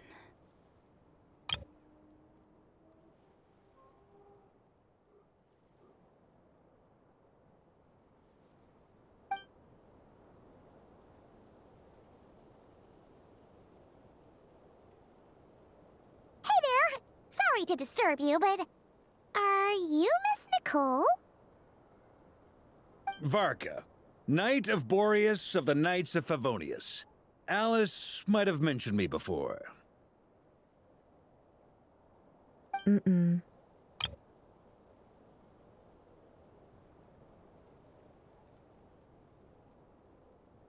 Ah! Have we got the wrong person? Sorry. Well, this is awkward.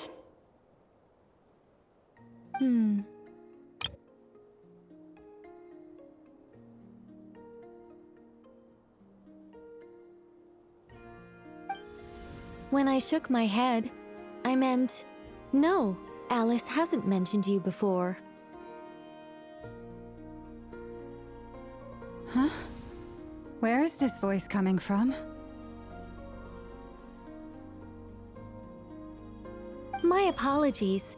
For certain reasons, I am unable to speak.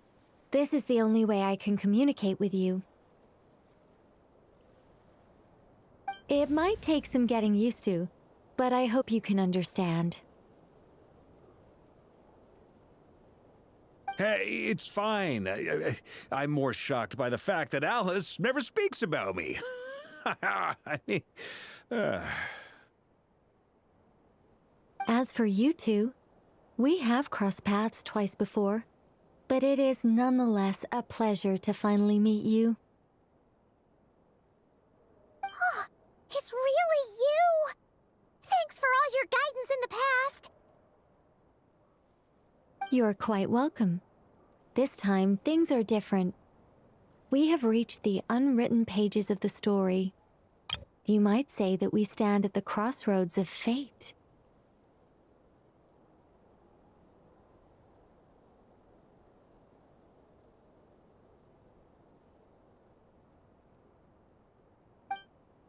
Now then, allow me to formally introduce myself. My name is...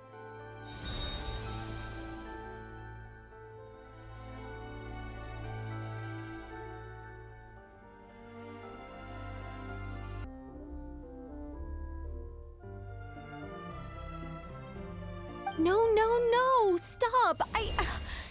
Alice! I can't believe it!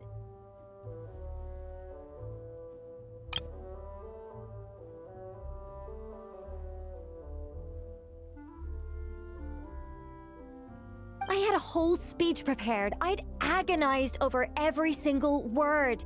She always picks the worst moments to ruin other people's plans.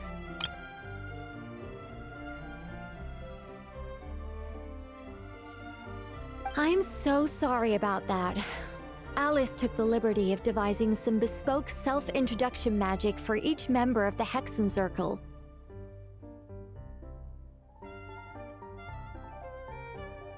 But I could have sworn I deleted all of the triggering conditions for it. How did it bypass everything? Oh gosh, this is so embarrassing. This is a very different side of Nicole than what we're used to. Is she not used to face-to-face interactions?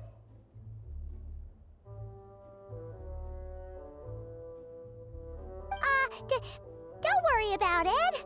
We've seen that introduction magic once already, so it wasn't too much of a shock.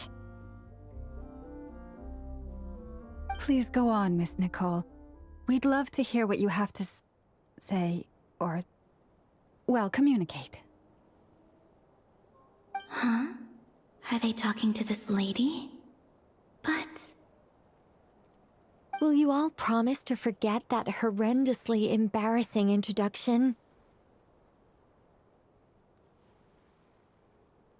sorry, embarrassing. When?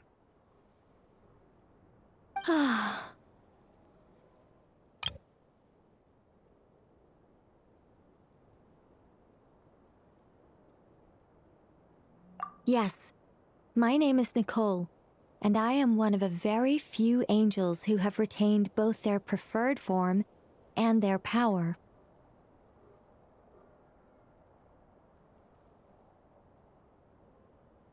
The Traveler and Paimon should be no strangers to this concept. There is another of our kind in Natlan. They call her the Lord of the Night.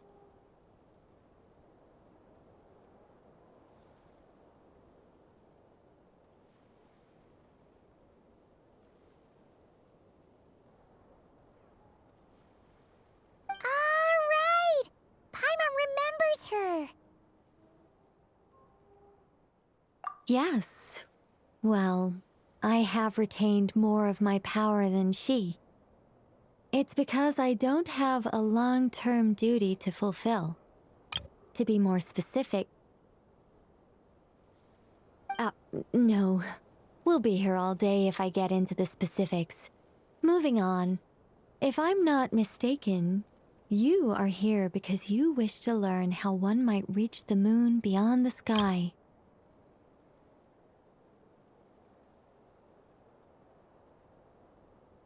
That's right. Is that something you can give us any guidance on? Yes, I do know a way. It began with the Hyperboreans, who lived after the War of Funerary Flame. blank looks. Maybe I should start with the background of the war. Or maybe not. It shouldn't be an issue. I'll fill in the gaps for you when we have more time. Anyway, after that war ended, the 3 moons retreated to beyond the false sky.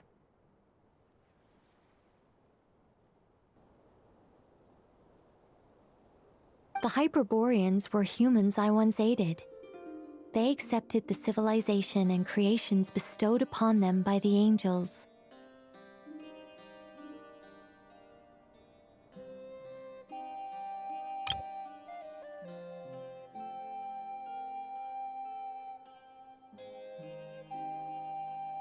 But despite accepting many blessings of the angels, many among them still held on to their faith in the moons. They were reluctant to accept the new order.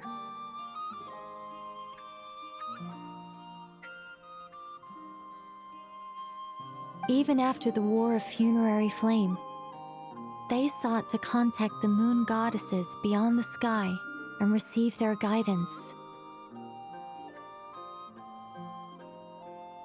But all 3 had passed away by that point. This mage has a unique method of communicating. Is she talking about the moons?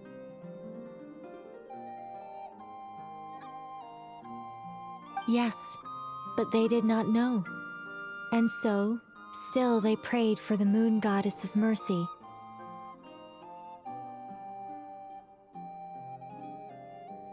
After building titanic structures that consumed vast amounts of Kuvaki, at last they glimpsed the moons and heard their voices. But of course, they were gravely disappointed, for it was then that they realized the 3 moon goddesses were dead. Oh, that's such a sad story.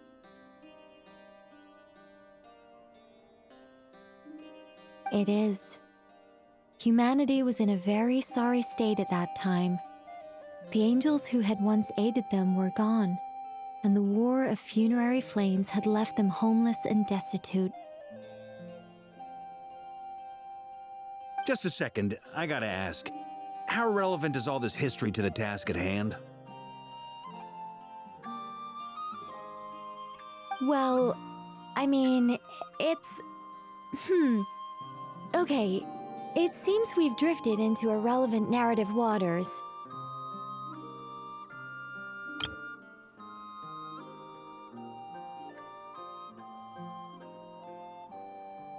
It's been a while since I've had the chance to speak inside someone's head. As soon as I got started, I lost control and the words just flowed out like a waterfall. What I'm trying to say is... Right, yes, that's it. The relevant part is the ritual created by the Hyperboreans. The fact that they bypassed the false sky and saw the true moons implies that they successfully built a connection between Teyvat and the outside world. Which means, with enough Kuvaki and a sufficiently stable connection, it should be feasible to send one person over the border. Okay, so they built some kind of portal?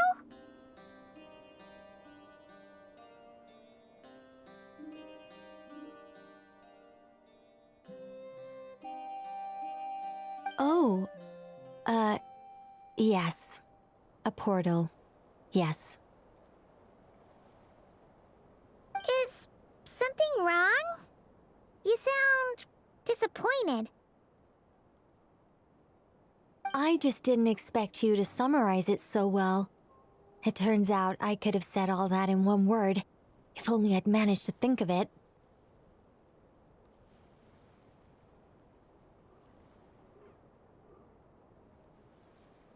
No, please, it's fine. This is invaluable knowledge. I'll be sure to record and preserve everything in writing. Oh Oh, really? Well, in that case, I suppose I could backtrack and add some more detail. I did gloss over a few things so far.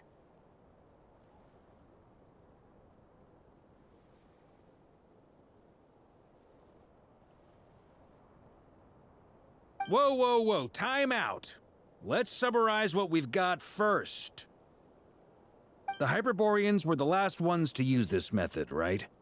So we somehow need to find whatever structure they built and make sure there's enough Kuvaki to power it up. Luckily, we have the moon marrow of both the eternal and iridescent moons, so we're all good for Kuvaki. Which means the key issue we need to focus on is finding the place.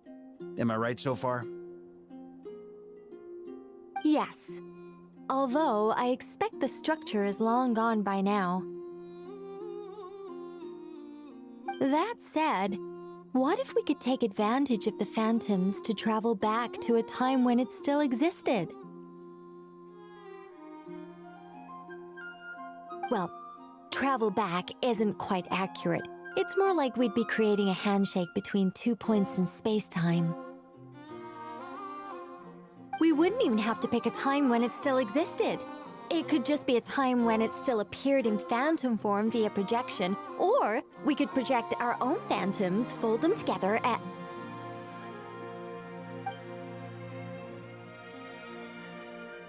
You look lost. Was that too hard to follow? Yeah, things got a little, technical there. Paimon's brain is reaching capacity. All right. Let me think about how to put this more simply. Okay, got it. Over the next few days, I'll search for phantoms that we can use. Once I find one that meets the criteria, I'll let you know and we'll regroup. By completing certain rituals, specific individuals will be able to enter the phantom and make it to the Hyperborean structure.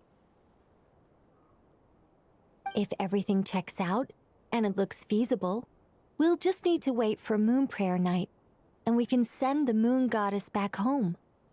I'm really skimping on the detail here. Is this making any sense at all? I think so. For now, we'll just wait to hear from you. Yes. Basically, yes. Great. Counting on you. In the meantime, we'll focus on finding the Moon Goddess's name. My name? Are they looking for a way to stop me from disappearing? Excuse me, Miss... Go on, Miss Nicole.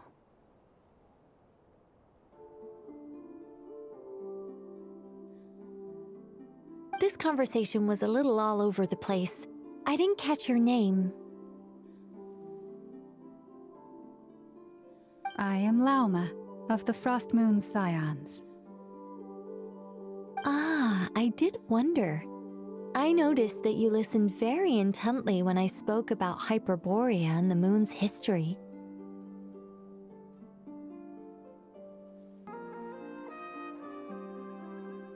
If you'd be interested, I'd love to visit you this evening and go through it again in greater detail. Also, if you were serious about making a record, it would be too risky to simply write down the raw details as is. I would suggest some tweaks. Maybe rewrite the stories as fairy tales or fables, perhaps even prayers. Anyway, we can cross that bridge when we come to it. So, see you later then? Oh, and no need to prepare anything. Just a cup of tea will do. See ya! She seems friendly. It's just... It's so nice to find someone who's actually willing to listen. I've been dying for a chance to finally go through all this systematically from start to finish. Any longer and I'd probably start forgetting it. Now Paimon gets why Alice told us to mind our heads. Ha ha ha ha! What did I tell you? A lot of quirky people in Alice's orbit.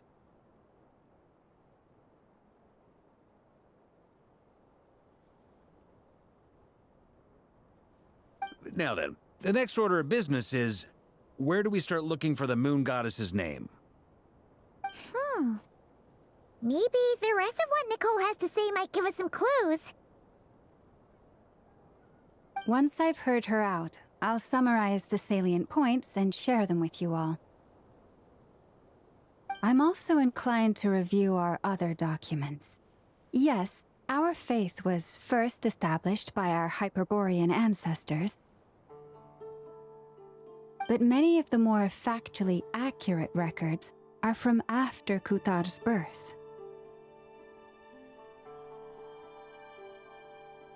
Sounds like we're gonna follow Columbina's journey through Duvat, huh?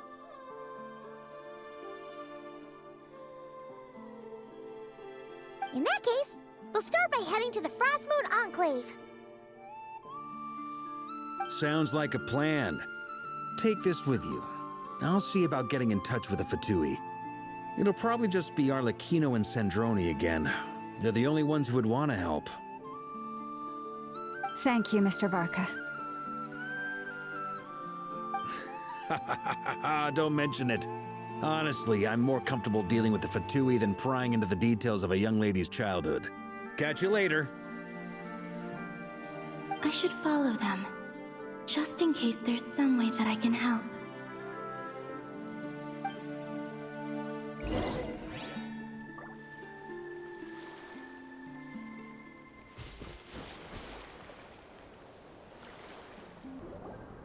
A while ago, I took the time to organize all documents in our possession that pertain to Kutar. What you see here is the material I consider reliable.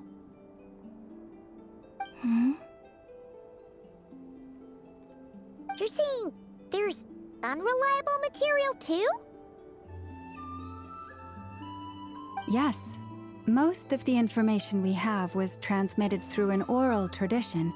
Inevitably, some of her stories were mythologized and deified over the years through countless retellings.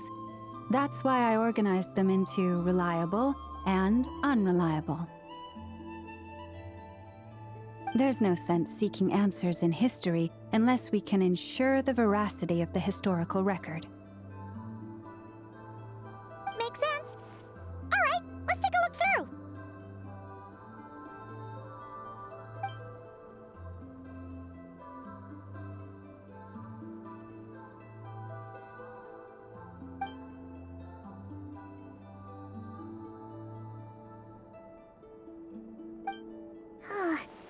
Almost all these records refer to Kutar instead of Columbina. Although neither of those is her real name. Paimon's not sure what point she's trying to make.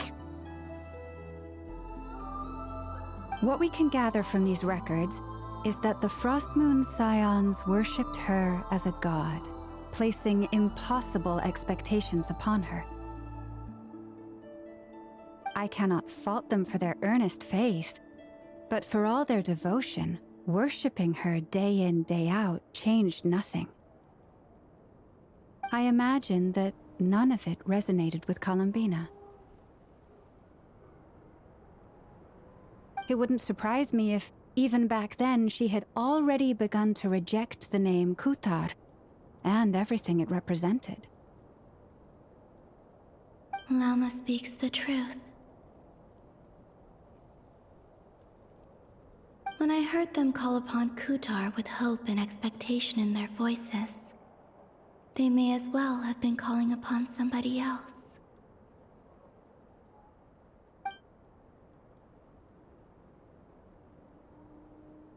Well, that's a bit complicated. I looked at the level of detail, perceived authenticity, prose style, and how realistic their portrayal of Kutar seemed to be. Amongst the Frostmoon Scions of today, only I know of her existence, and I alone have spoken to her face to face. As such, I know that there are certain things she simply would never do. That being said, I have sensed some changes in her lately. Changes? Me? Oh, seems like this is getting us nowhere. Oh, for what it's worth, why don't we check the unreliable sources too? Sure. Give me a moment.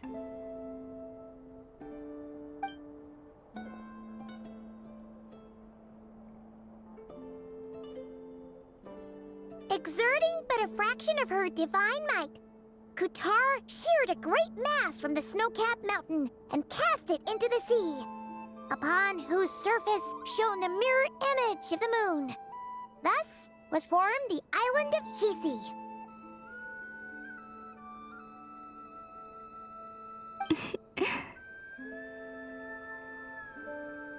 Yeah, right. That doesn't even begin to pass the sniff test. The 3 moons are naught but lies through and through. Only one moon has ever shone for us, and Kutar is her name.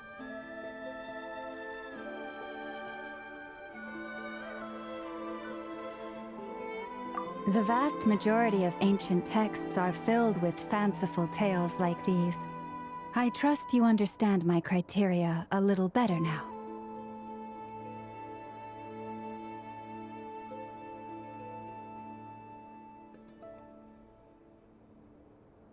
Kutar did not speak, merely gazing into the distance in silence. And where her gaze landed, this was her prophecy.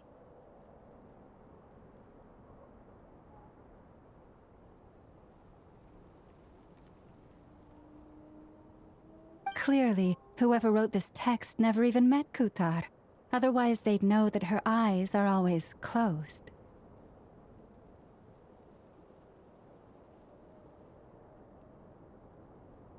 What about you, Traveler? What are you reading? Come on, let Paimon see. The child wished to build a wooden nest with which to shield a fledgling bird from the cold. But being so young and lacking in strength, the child could not snap the branches from the trees. Kutar was passing by. Upon seeing the child, she summoned forth a Kuhenki, who built a beautiful nest for the child. I remember that. Not knowing the meaning of Kutar's divine intervention, the child dared not to respond, and thus ran home to call their parents. But Kutar was gone.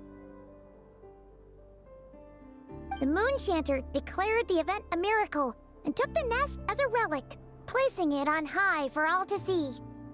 The child was named as one favored by the goddess and was greatly respected amongst the people. Yet, no further miracles were bestowed, and this matter was forgotten in but a few years. Huh. Any thoughts after reading that? Yeah, Columbina probably just wanted to join the kid in making nests. Ah. I'd originally considered this a fabrication, because Kutar did not perform any similar actions in subsequent records. But now that I think about it, it does seem like something Columbina would do. It's just that... She didn't know how other people would interpret her actions. She was probably worried about making things difficult for people. And so, she gradually stopped joining in. Yes. Oh, that's so sad.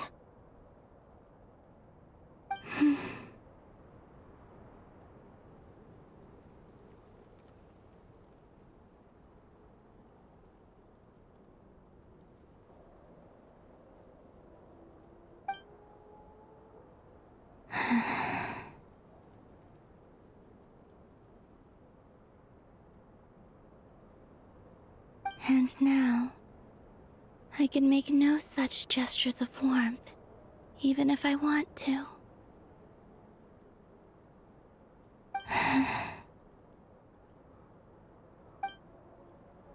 Still no name. That's a bit of a shame. But we did learn some interesting stories. That's gotta count for something. Varka said he was gonna set up a meeting with Arlecchino and Sandrone, right? Let's go back to Nasha Town and see how he's doing.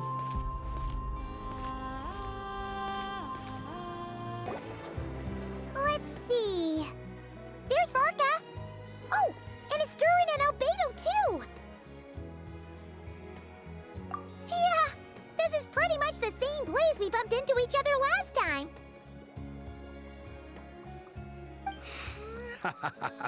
I convinced them to stick around a little longer. We were all waiting on people, so I figured having a little company would help pass the time. Ah, so you've been waiting for us? Does this mean that you've already arranged things with the Fatui? Sure does. Now you're back, we can go meet up with them together. How'd your investigation of the Frost Moon Enclave go? Well, we didn't find out Columbina's true name. But apart from that, it went pretty well.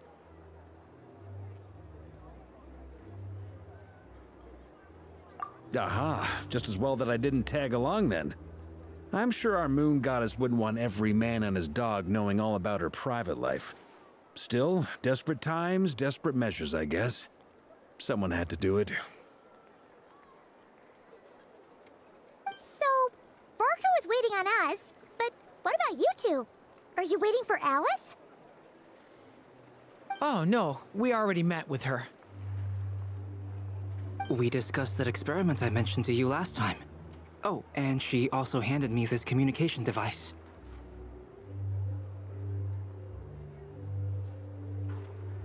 That's right. I understand she informed you about the relationship between the Phantom phenomena and Tevat's borders, yes?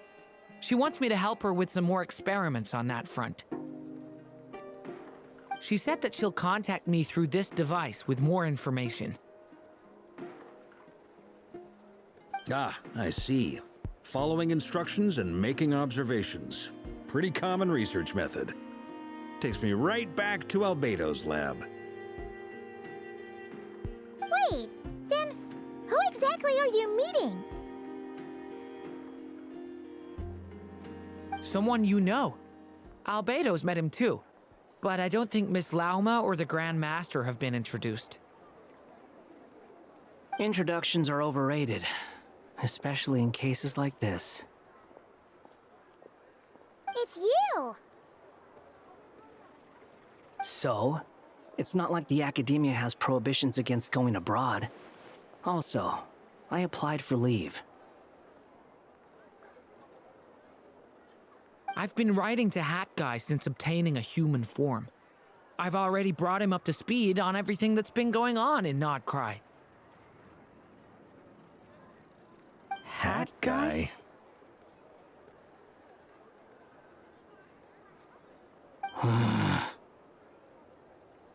Turns out, I actually have heard that name before. Oh? Then why did you react the same way I did? I only knew the name, not the fella. But since we're all here, let's do some introductions for what it's worth. I'm Varka, Grand Master of the Knights of Favonius. Lauma, Moon Chanter of the Frost Moon Scions. And I'm a Driosh from the Vahumana Darshan of the Sumeru Academia. Hat Guy. Good to see you again, Mr. Guy. I believe we last saw each other on the boat ride here.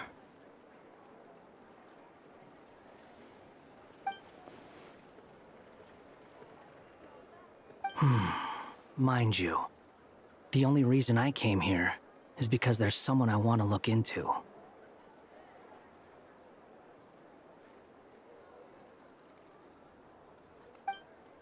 Who's that?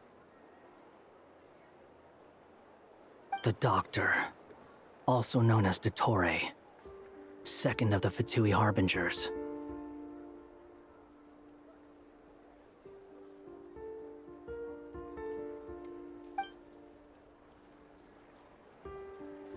From the tone of your voice, it sounds like there's bad blood between you. I was reviewing our archives and noticed that a lot of information about him was missing. Left a bad taste in my mouth. That's all there is to it. Dottore, or Zondique, as he was then known, once studied at the Academia, but he got kicked out before he could graduate.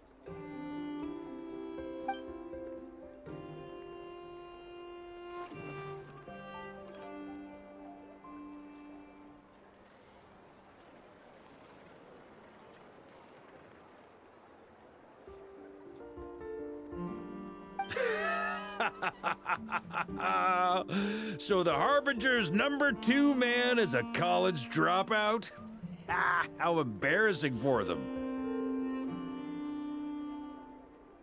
Last we heard, he was planning something. We actually heard that a few times before, even coming to Nokrai, but we haven't seen a trace of him since we got here. He only appears when something interests him. For all we know, he might have left already. But the fact he did something here at all is worth noting. It'll fill a couple extra lines in his file. Why does it sound less like a file you're writing and more like a criminal record?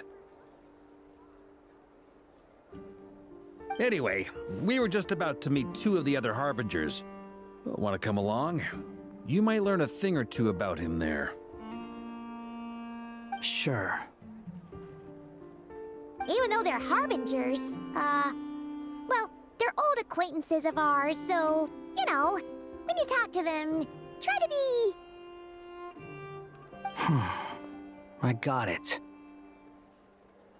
The Frost Moon Scion's relations with the Fatui remain tense. Forgive me if I do not attend. In that case, we'll continue assisting Miss Alice with her experiments. Good stuff. Everyone's having a fruitful time. All right, we better get going.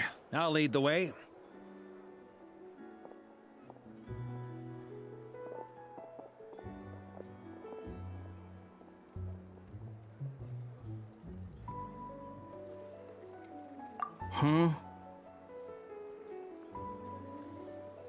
Well, yeah, that's obviously part of it. But I'm not the only one who has a score to settle with him. Neither you, nor Lesser Lord Kusanali, nor I want to see him meddling with things again.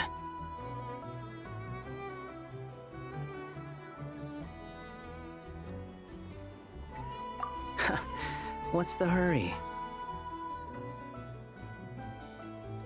Don't worry. Pigeons always know which way home is.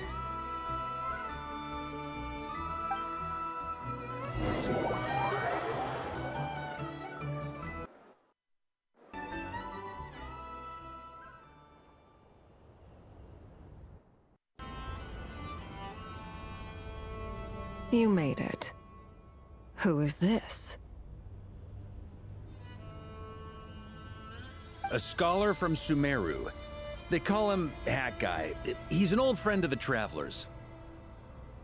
Wait, this is the Academia representative you wrote about? He doesn't exactly look the part.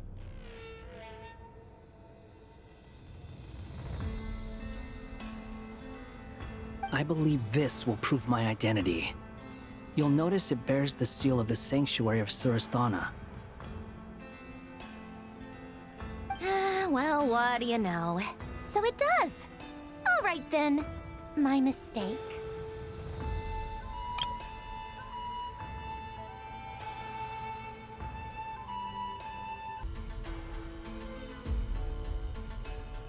It's fine. I expected as much. What? So as I mentioned in my letter, the Academia's got its eyes on Dottore. But this matter remains top secret. Apart from those assisting in the investigation, the fewer people who know, the better.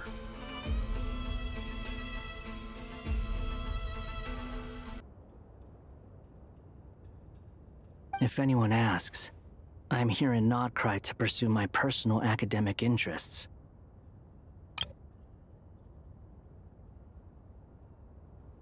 Gotta say, Varka, you did pretty well to keep all this under wraps for so long.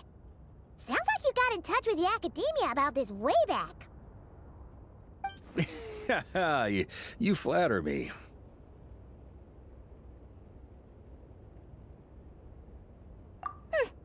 Where do I even start? Remember that time we fought Rerir at Star Sand Shoal? He sure let me have it then, didn't he? I'll bet Dottore had that all sketched out, with me as his convenient little pawn.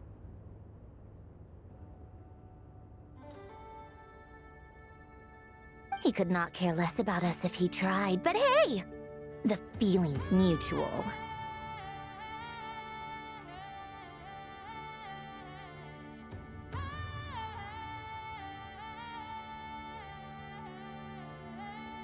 Does Dottore really strike you as the sort who values his relationships with his colleagues?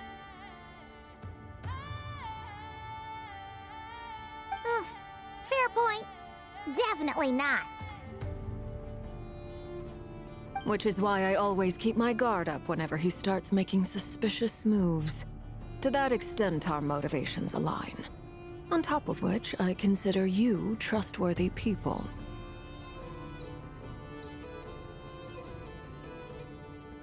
Now, back on topic. In the wake of the Reihir of Solnari episode, Sandrone and I grew suspicious about Dottore's complete inaction during the entire affair. So we tried to find out what he'd been up to, but unfortunately to no avail. He never lets anyone in on his plans. The more he cares about something, the more secretive he gets. Indeed. Perhaps he believes that by keeping a low profile, he can avoid trouble. But that trick isn't going to work on his colleagues. Yeah, I mean, he's been researching the ancient moon's remnants. And he's been trying to get his paws on the moon marrows. Only an idiot would believe he doesn't have something more planned. With this in mind, I returned to Snezhnaya and relayed my thoughts to Her Majesty the Tsaritsa, entreating her to have him recalled. That's pretty direct. Did the Tsaritsa agree? Yes. I made it abundantly clear that the Fatui's business in Nodcry is almost concluded, and we do not need 3 harbingers in this territory. Her Majesty concurred. Accordingly, Dottore has returned at her orders. I imagine he is continuing with experiments, which no one besides he would ever have any interest in.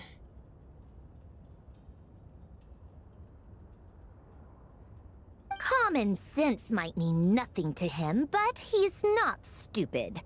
He knows that no good can come from opposing the Tsaritsa. Smarts alone won't get him all the way. He needs the Rooster's resources and Regrator's Mora, both of which the Tsaritsa can strip from him by waggling a finger.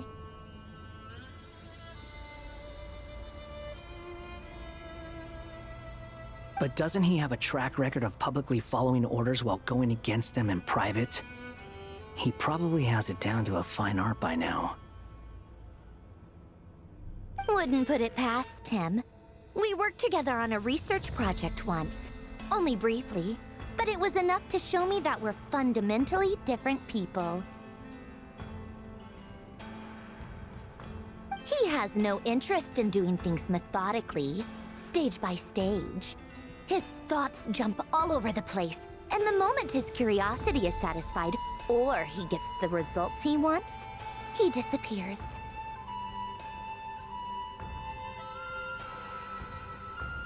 The only similarity we share is that, once we set our minds on doing something, we will see it done. Whatever it takes.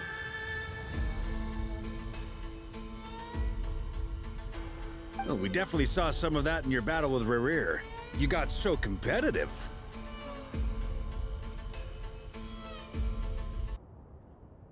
Ugh, do not remind me. Then I believe we all concur.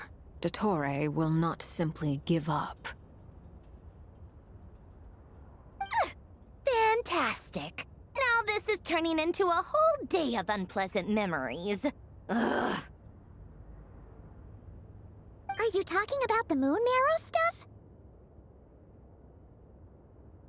He also strikes me as the kind of person to disregard experimental regulations, ruin all the equipment, and go way over budget. Then leave the first person he can find to deal with the fallout. Exactly. This one time, he was running some high-temperature experiment and the substance exploded. But does he care? No. He orders his subordinates to open the device so he can observe the results, which causes the gas inside to leak out. That gas was poisonous! If I hadn't been there, who knows how many people might have died? And after all that, he left while I was still cleaning up after his mess. What a waste of time, he said.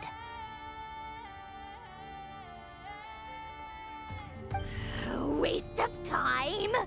The nerve! He wasted my time!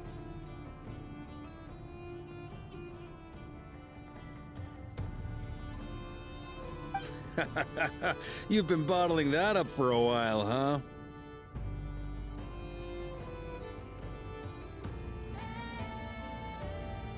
Hat guy, I must say, you seem awfully familiar with internal Fatui affairs, especially when it comes to Dottore.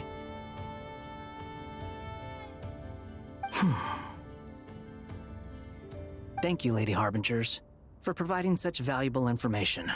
I have no other questions for now, so I'll be on my way.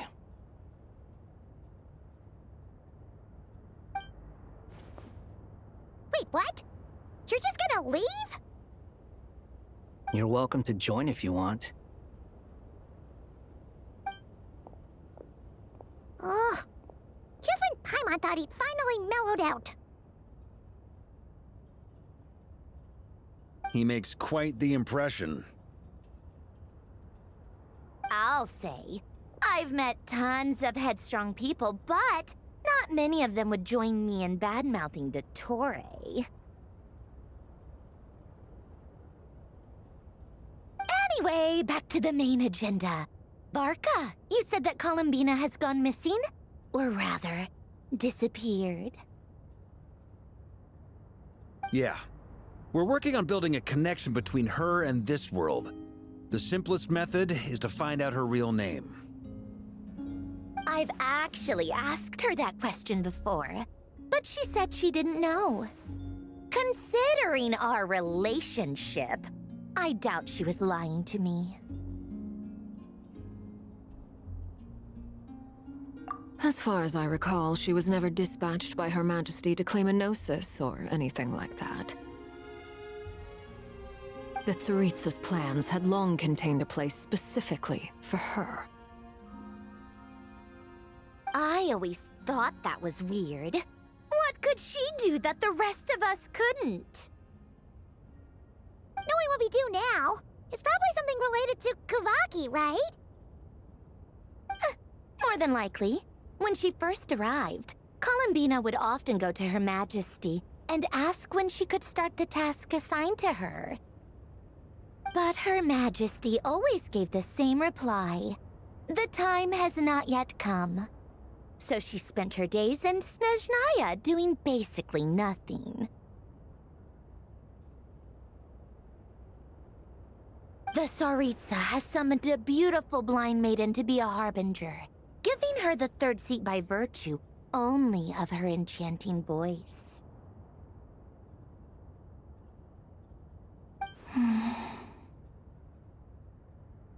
It was a dumb and stupid rumor. But the reality of the situation made it hard to refute. And what happened after that? I imagine she stopped caring. She no longer seemed to care why she had been recruited, and Her Majesty never gave her any missions, so she just continued to sing in the flower garden. For my part, I was busy. So busy, in fact, that watching someone be that idol had me fuming. But still, I got the sense that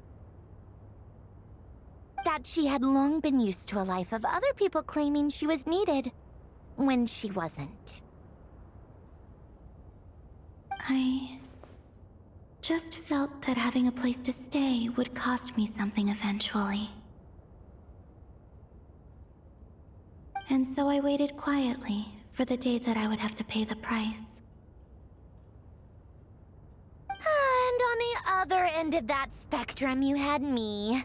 Someone once told me that I had the lousiest work and the toughest luck. That's a good way of putting it. I forget who said it, but those words have always stuck with me.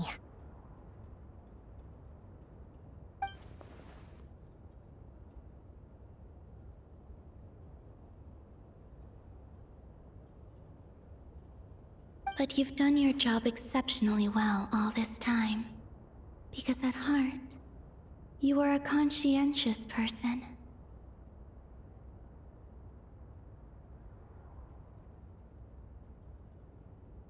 What is it? Something come to mind?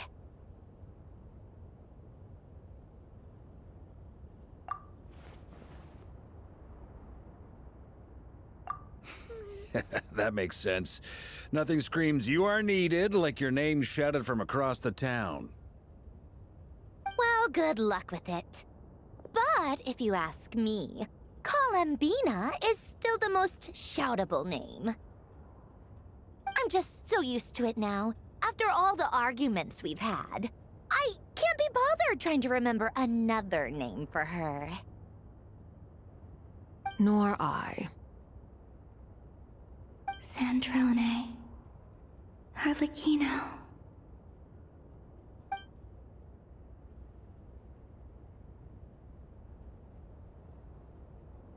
Huh! It's a Sealy! Does that mean Nicole has news for us? Ladies, I thank you for your hospitality. If the chance ever comes up, I definitely owe you both a drink sometime.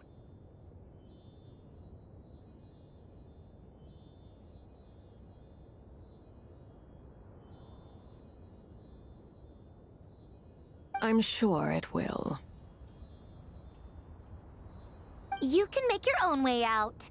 Heck, you've been here enough times, you probably know your way around better than I do. Okay, time to do what adventurers do best. Follow that Sealy!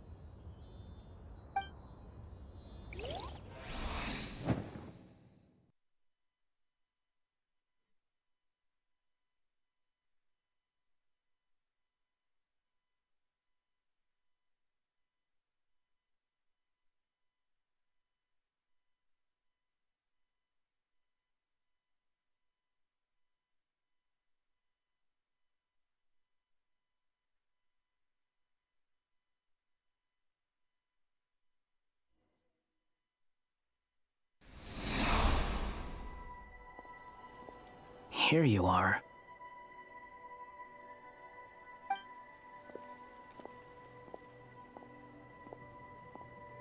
Oh, that guy. How come you're back so soon? Did things go all right with the Fatui? Fine. Dotori's been summoned home by the Tsaritsa. Couldn't get much more than that. How about you? Any progress with the investigation? Unfortunately not. We've tried everything. Different phantoms, different locations, different points in history. But the result— Abyssal monsters roaming the land. People crying out in despair, with no hope of being rescued. Every time I see it, I can't help but think, is this what it was like in Mondstadt when Dragonspine Durin attacked? And if I fail in the task I've been given, will I create yet another tragedy?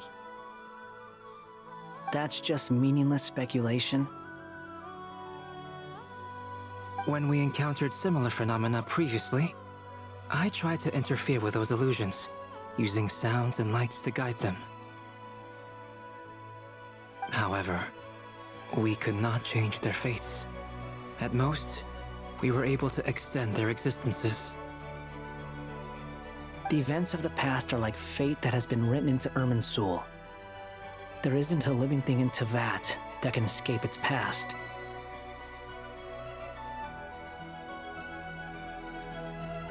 But Miss Alice instructed us to try to find ways to change the outcome that these phantoms face.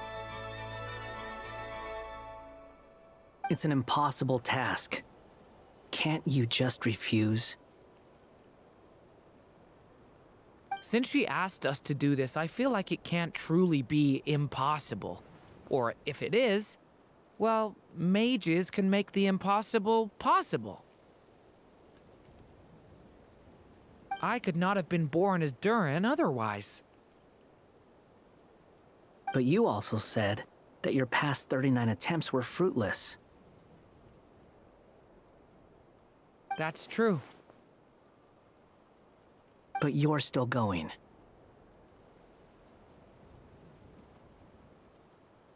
Yes.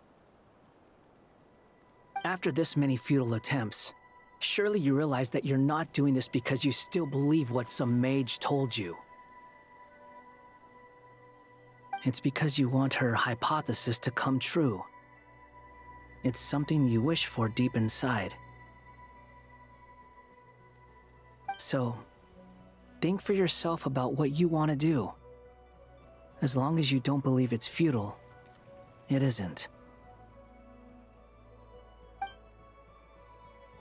Yeah. Previous experience indicates that we cannot touch the phantoms, which limits the effectiveness of our interventions. If we want to clear this hurdle, we need to break this rule somehow. Same thought here. Following the same rules means repeating the same failures. Reducing ourselves to mere playthings of fate. So you mean we need to figure out a way to make contact with them despite knowing that we can't? Yes, and I suspect that's something only you are capable of. Everything in Teyvat is logged in Irminsul, but the withering that once occurred in Sumeru was a sign that the Great World Tree was being corrupted. This corruption allowed things that should not have existed in Teyvat to appear. This is tantamount to rewriting reality to an extent. You're saying abyssal power might be able to affect those phantoms? No one's ever tried it before. If you're gonna try it, it'll take courage. And you have to be confident that you can control it. Is anyone there? Has anyone seen my daughter? She's missing. I have to find her. I hear someone inside. Spargana? Are you in there? Ah!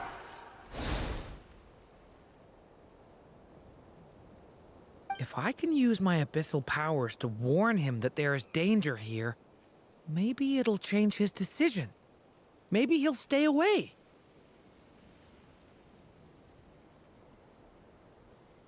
Yes.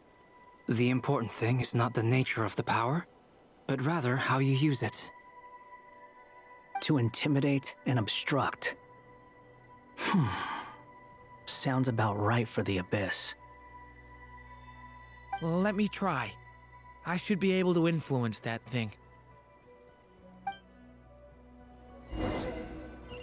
Have you seen a little girl?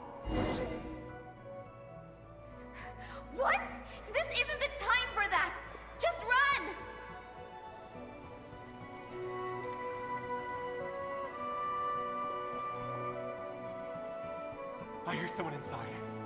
Spargana? Are you in there?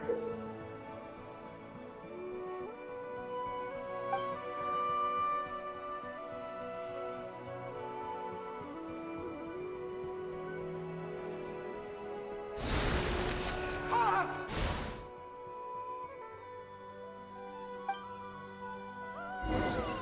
Have you seen a little girl? What? This isn't the time. I hear someone inside. Spargana? Are you in there?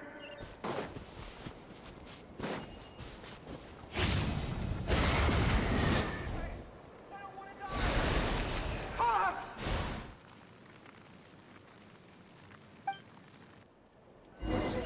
Have you seen a little girl? What? This isn't the time for that. Just run!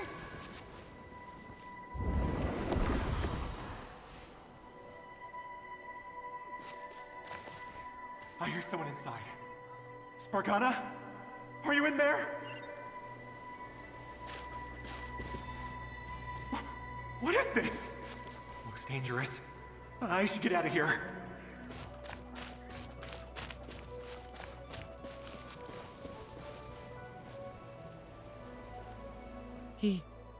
He really left. Ha! We did it! Don't celebrate too soon. Follow him. See what he does next.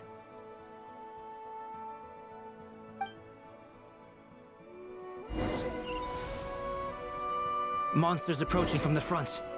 You need to stop them and create an opportunity for him to hide.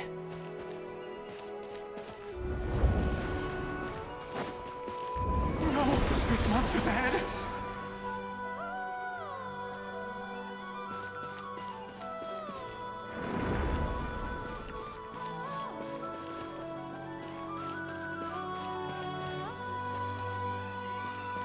Wait, is that the barrier I saw earlier? Why is it appearing now? It's as if someone's controlling it.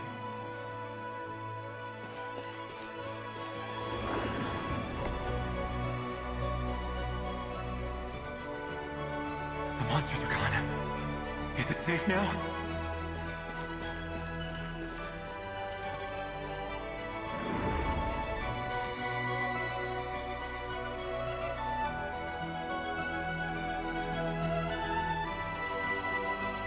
The barrier's gone too. How odd. Anyway, I guess I'll keep going.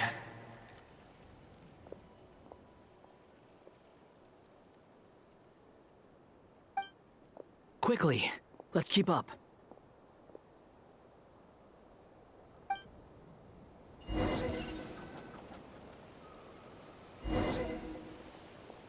Wait, there was someone else here? Don't go any further. We've got anti-monster traps laid out everywhere. But my daughter must just be up ahead. I have to go. This way's blocked.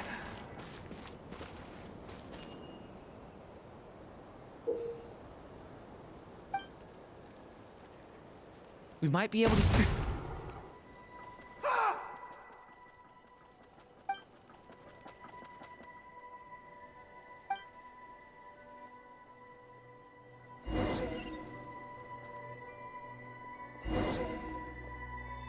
Wait, there was someone else here? Don't go any further. We've got anti-monster traps laid out everywhere. But my daughter must just be up ahead. I have to go. This way's blocked.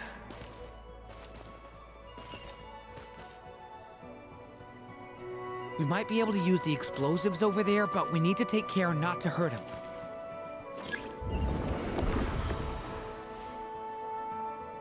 I'll use the barrier to keep him at a safe distance.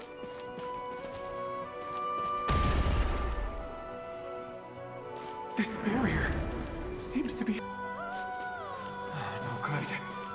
Gotta keep moving ahead.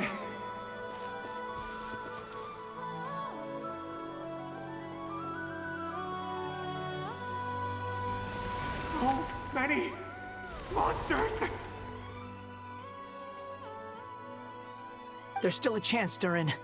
Use the traps.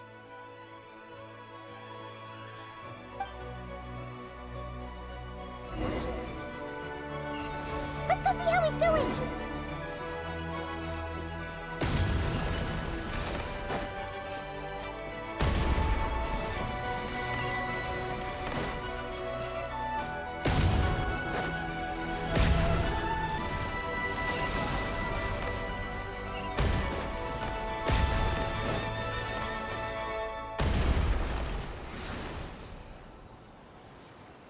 This is a new development. I've never seen this happen before.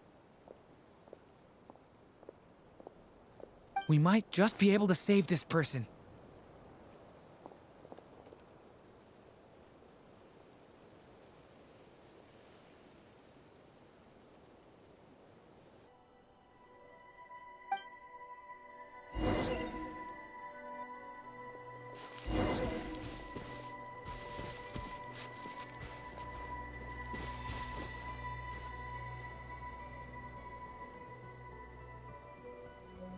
Hello there. Have you seen my daughter? Spargana is her name. She's carrying a large backpack. Get out while you still can, you fool. You won't find any survivors here. But I can't just leave her here. She must be so scared right now. Sorry. Wish I could help, but I haven't seen her. You'll just have to keep looking. Okay, thank you. If I do find her, I'll get her to shelter and come back for you. Don't bother. I've got nowhere left to go.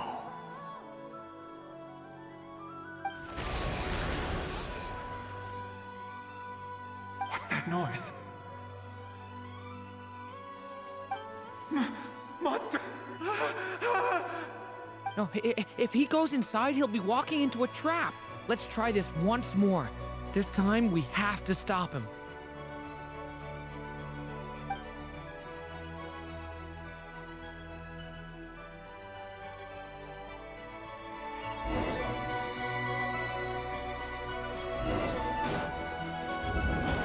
Why? How will I know where Spargana's gone like this? You know what? I'll trust this strange barrier. It's gotten me this far after all.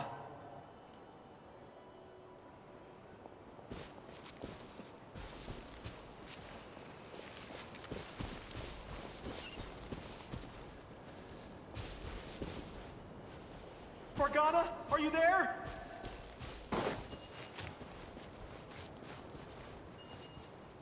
What? Hey! Let us out!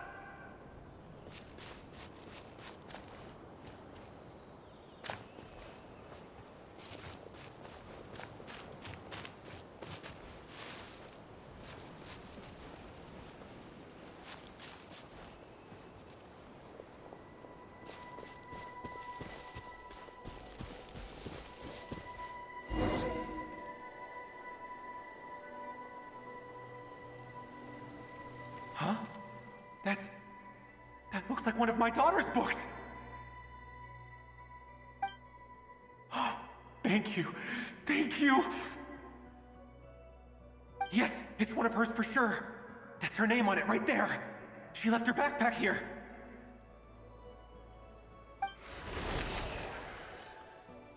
Durin, just like last time. Use the explosives.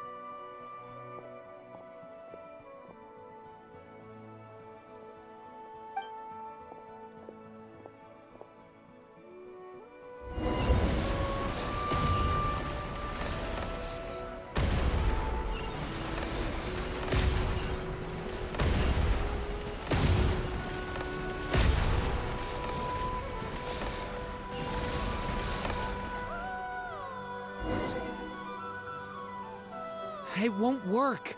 There's not enough left. If he makes it in, he'll die. But then, this clue could be the key to him finding his daughter.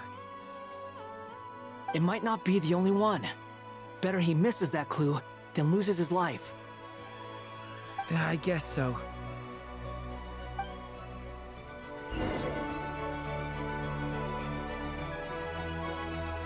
Stop him, Durin! We can't let him get any further in.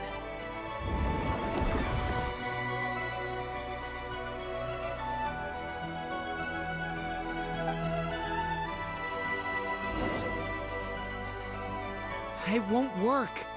But then... It might not be the only one. Better he misses that clue. I guess so.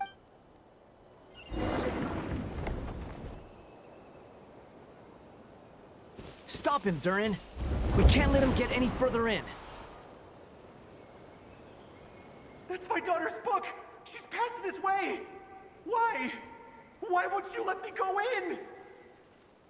I've searched and searched and searched just for this! But how will I find her without any clues? I no longer have anywhere else to go.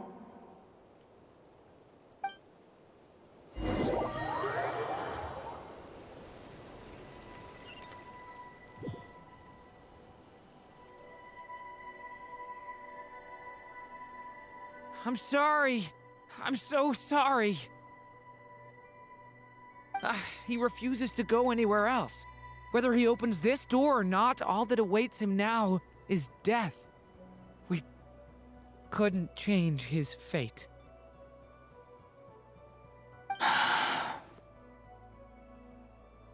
Albedo?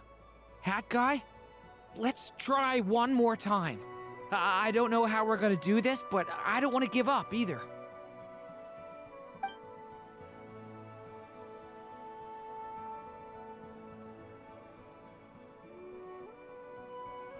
Why am I here?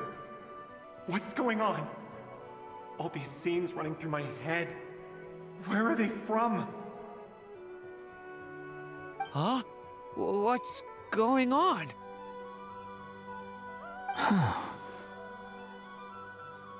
His reactions have changed. How many times have I... What's happening to me?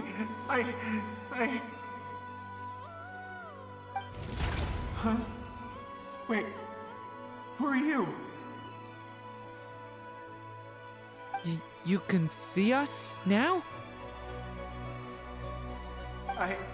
I feel like I always could, but that I only just realized you were there. I'm sorry, I don't know how to describe what I'm feeling. But you were the ones guiding me using that marked barrier, right? I haven't done anything yet, but those monsters, those deaths, they feel like memories. Like things I really did experience. I won't find my daughter. In fact, I'll ultimately die trying to find her. Isn't that right? Well, no, it isn't. Yes, it is. Even so, we're trying to find a way out of this. You've not seen my daughter either, have you? It seems she really isn't here.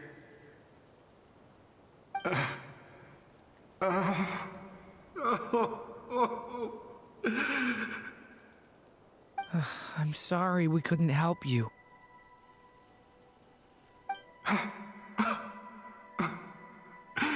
I'm just tired.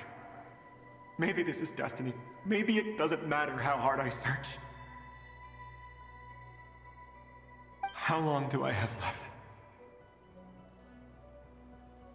Experience says 15 to 20 minutes.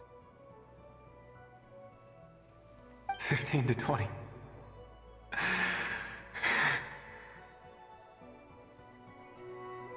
Thank you for all your help.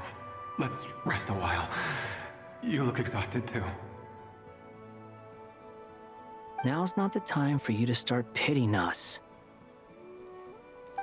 It's not pity. I'm just realizing that I've only got 10 or so minutes left. You know?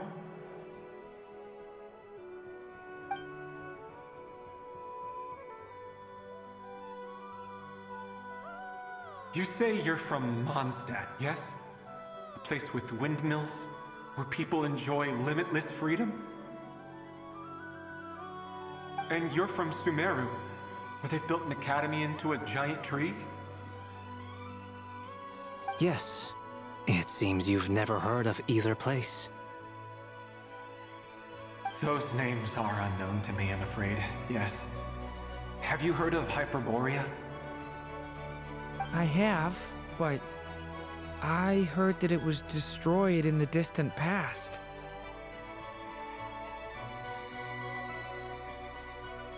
I see.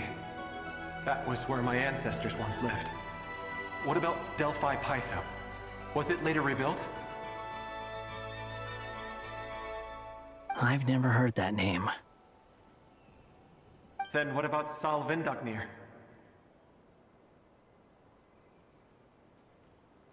I have seen that name on stone tablets on Dragonspine. But I'm afraid the only things left of that place are its ruins. I see. Sure enough, there was no way to turn this around, huh?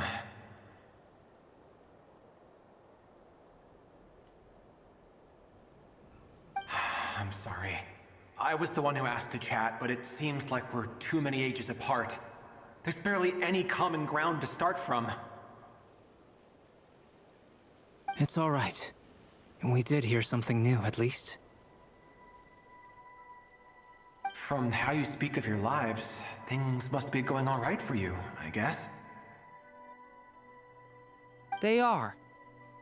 Mondstadt is a place of freedom and happiness.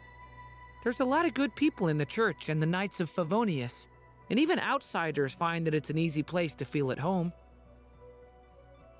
We have festivals a few times a year. Everyone gets together to drink, sing, and be merry. Sumeru is a lot more uptight. Not really the kind of place where you can relax. It's a nation fraught with problems wherever you look. But if all you want in life is to seek knowledge, I guess it's pretty much paradise. That's wonderful. In other words, after this all-devouring black tide passed, humanity did not merely avoid extinction, but rose to build prosperous civilizations anew. I mean, I can see you all right now. That must mean the future isn't a total mess, right?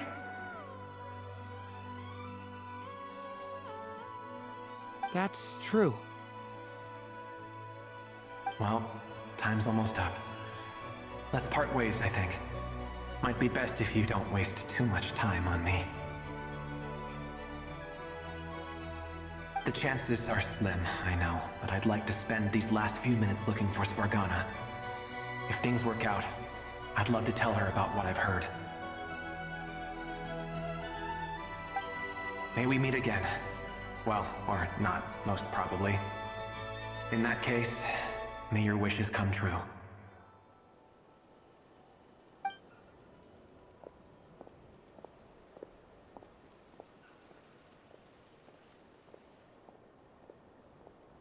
He's gone.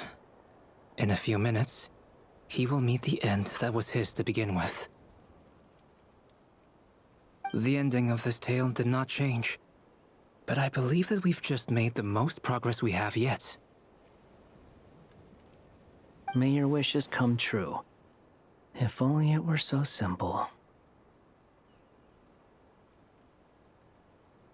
Hat guy, could I ask you a question? You've never talked about your past. It seems complicated, and it weighs heavily on you, too. Would you be willing to tell me about it? I mean, sometimes it's better to get things out in the open. Take that guy we try to help, for instance. At least he said goodbye with a smile, right?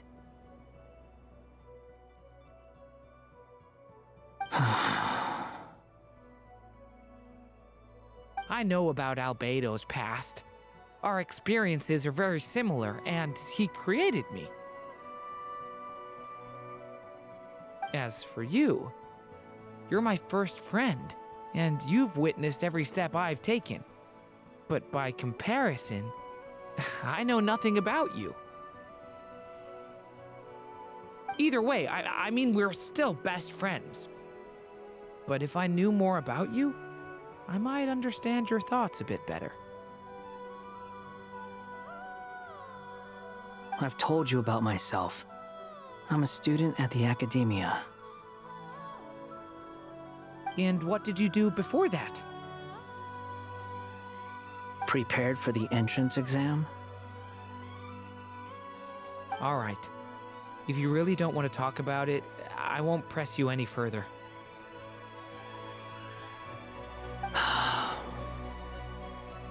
I was a puppet built from the branches of a white tree, using technology left behind by the Conrian schools of mechanical engineering.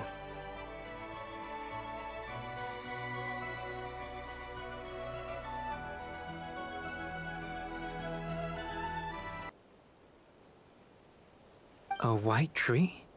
You mean an Irminsul tree? Yes, a branch of Irminsul that was once connected to the main tree. So you had a human creator too? Yeah, but my creator abandoned me after deciding that I was a failure. After that,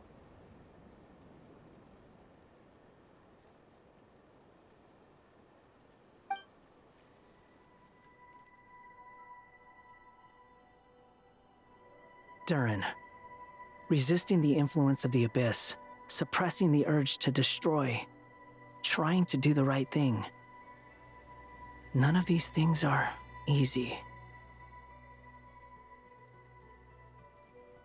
But no matter how hard they are, trying to rewrite past wrongs is far harder. You asked me if you would create a new tragedy if you failed. I told you there was no point speculating about that. But the real answer is, yes, you absolutely will.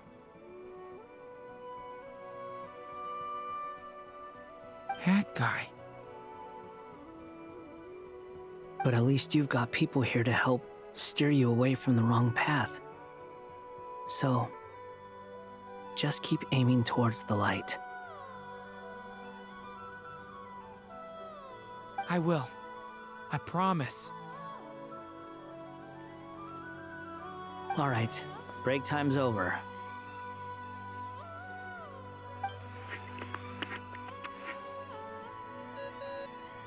Hello? Durin speaking. Hello, friends, it's me. What have you been up to, I'm detecting some unmistakable fluctuations here at the border. The amplitude isn't particularly high, but they're completely different signals from the ones before, and the scale is comparable to those I've detected previously. Alice, we were unable to save that person. However, he appears to have retained a portion of the memories gained through that cycle, and was able to hold a conversation with us. I see. Well, that is rather odd indeed. It definitely merits further attention.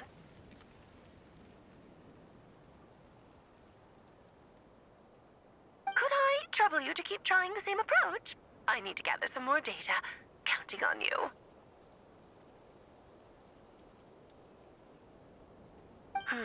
I should probably have Nicole come and check this out as well.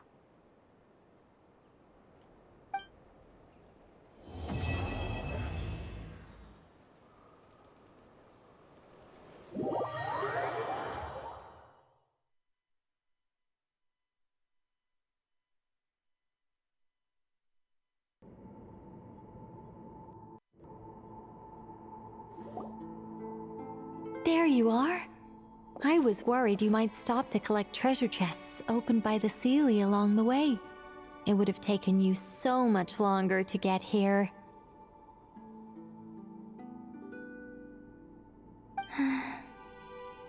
Another conversation I cannot hear.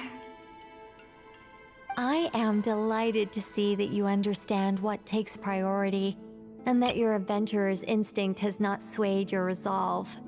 Really, I must applaud you for it. You should know.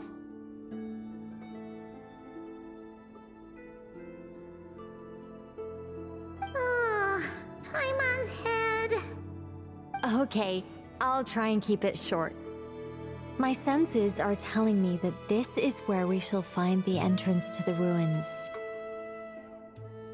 Oh, cool! Well, what are we waiting for? Let's open it up and see! Patience. This was a sanctuary of great importance to the Hyperboreans. A special process is required to open the gate. Oh! Like the place that housed the Eternal Moon's marrow?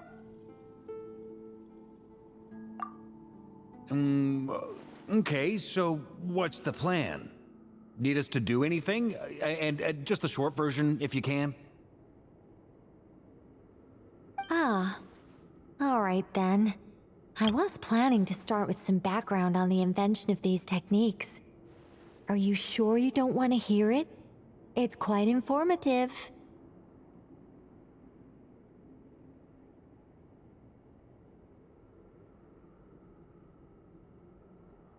Remember what you were saying about priorities? Fine. Simply put, we need 3 human representatives to successfully undergo a process of Kuvaki resonance.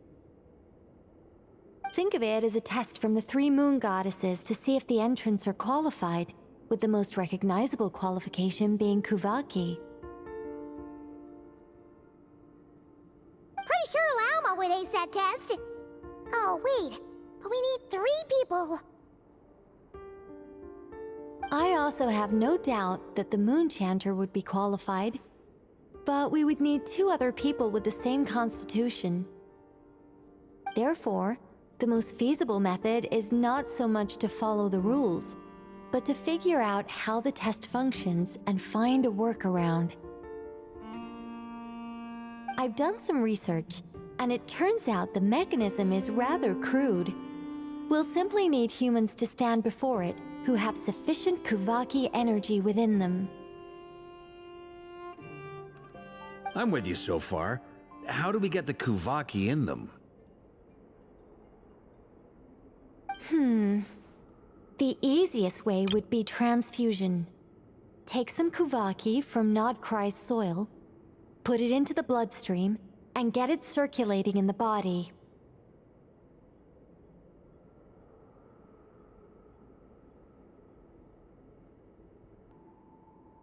So we're going to cheat on the test? Precisely. There are other methods, but this is the simplest one. Cheating the system is much easier than trying to hide from it.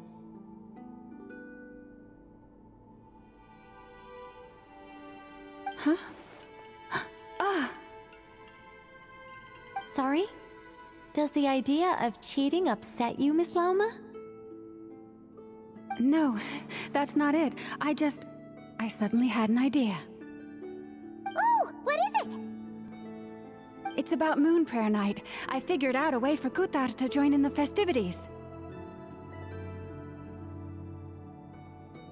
Huh? But as Paimon said, we need to have our priorities straight. Let's get back to the test. I'll follow up with Nefer on the festival arrangements. Okay. Anyway, is this really the best method we have? A Kuvaki transfusion sounds dangerous, no matter how you slice it. If you think that's dangerous, wait till you hear the other methods. I'd be more than happy to go through them if you'd like. There are several. No need, we're good. Let's go with this one. Very well. Kuvaki transfusion it is. Now, I should mention that the risks can be greater or lower depending on individual compatibility. It would be rash to simply infuse the Kuvaki and hope for the best. If the body rejects it, the reaction can be quite severe. The symptoms are similar to another condition that some people living here suffer from, known as congenital Kuvaki sensitivity. So, before we execute our plan, I will perform a simple test of my own to see who is compatible and who is not.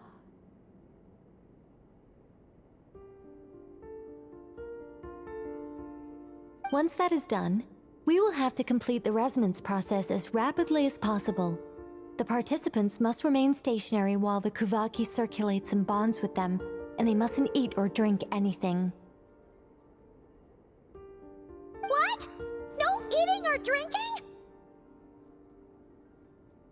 That's some hardcore fasting. They'll all be monks by the time they're through. 3 days. Oh, that's so long! And we still need to find 2 more people who are not just compatible, but also willing to volunteer. Fasting? What are they talking about? Really? Don't you want to think this through? Haha, count me in too. 3 days without food? I can handle that. Miss Nicole has made it clear that this is the easiest way. The way I see it, there's nothing else to discuss. It's time to step up.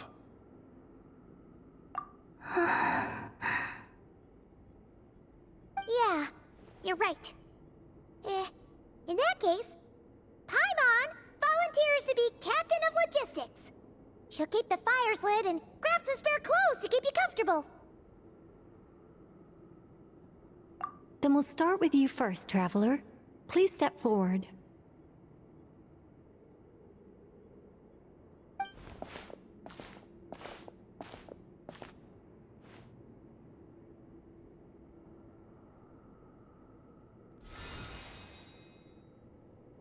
How's it going? Do you feel anything?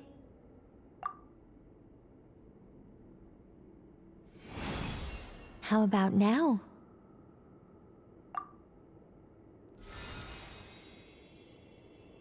And now?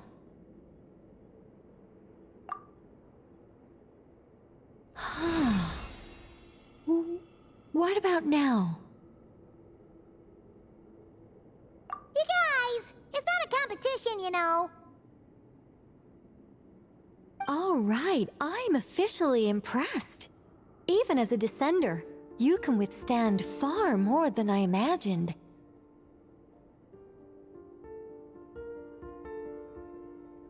It's like I summoned a giant stone titan to arm wrestle you, and your arm hasn't even moved an inch.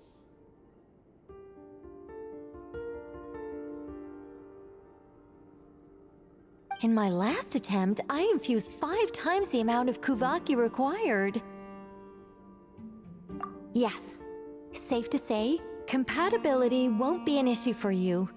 You're eligible to join. You're next, Mr. Varka. Sure, here goes nothing.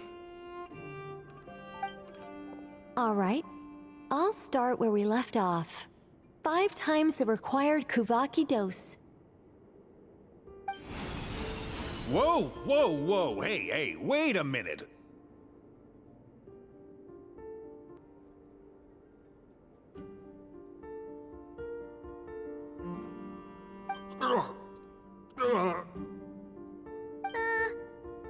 How's it going?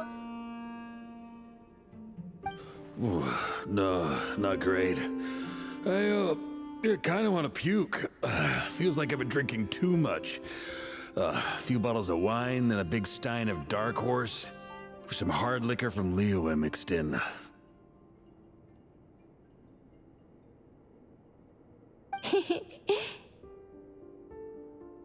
You think this is funny?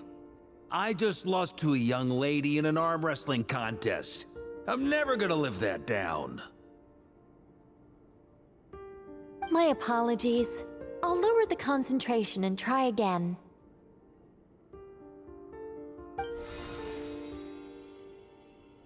Oh. How's it going now? I'm not as dizzy as last time, but I can still feel it pulsing around. In that case, you wouldn't be an ideal choice, Mr. Varka. Let's try someone else. Okay, let's go ask some of our other friends then.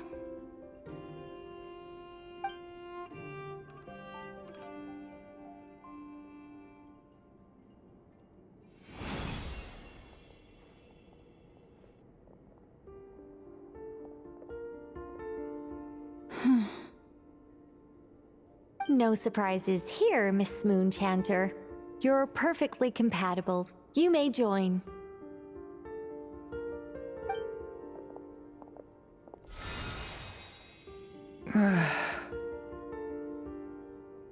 I'm getting a slight headache. Shame. You were so close.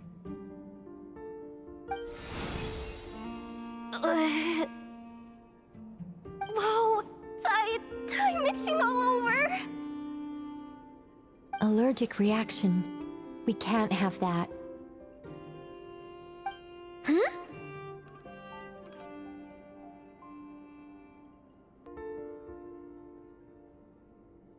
Well, are you gonna start a what? The Hexenzirkel is an organization that cares for and protects children. We will not have them do dangerous things. Not even tests.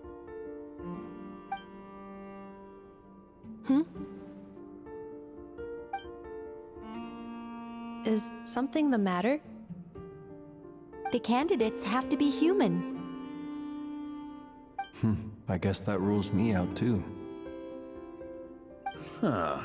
Everyone except the Moonchanter got beaten. Guess I don't need to feel so bad after all. I mean, looks like this isn't gonna be as easy as we thought. Perhaps I could ask for volunteers among the Frost Moon Scions. I'll see about talking to some trusted Lightkeeper colleagues. Itlua springs to mind. In fact, I think we had some former Frost Moon Scions join our ranks recently. Can you give me the scientific explanation for how the test works? I can probably make some kind of test bot. Then we can just zip through Nashitown, going up to people and pressing a button to check their status. Wouldn't that be way easier? No. Wow! No elaboration for once. How about I contact the Knights of Favonia's garrison in the Wave Chaser plane? Shame that Lohan's already left. And that guy's even tougher than I am.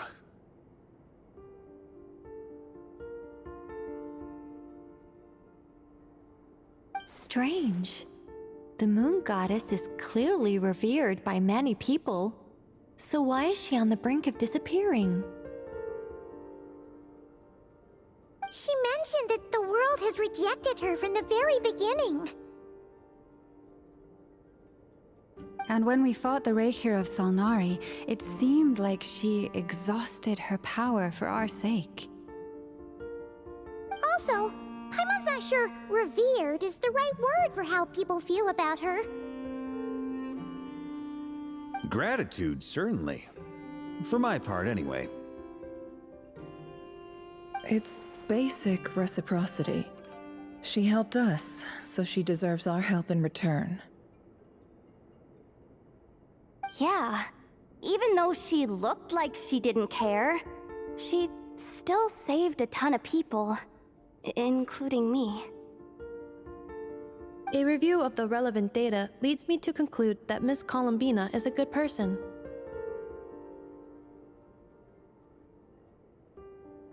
Yep, you bet! They really think so? I'm super surprised that Columbina isn't her actual name, though. I think it really suits her. It's light and graceful and... yeah, just a really pretty name. I know, right? Unfortunately, that's not our decision to make. Columbina. That was the code name the Fatui gave me. But it also came up in the song I heard when I was born. But is that really all there is to it? What do I truly think of my own name? Is there anyone left who will still call me by that name?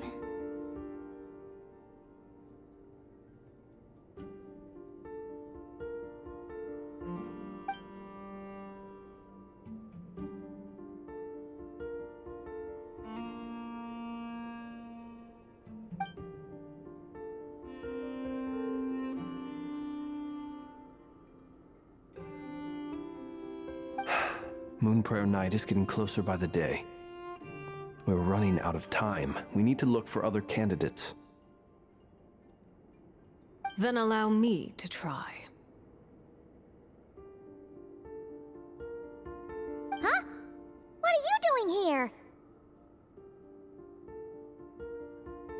You contacted your friends via the Adventurers Guild. Sandrone has been keeping an eye out for something like that, so she informed me. Since I have the ability to accommodate a moon marrow, I should prove to be a suitable candidate.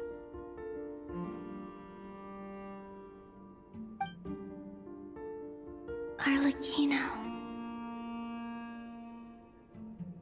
When can we begin?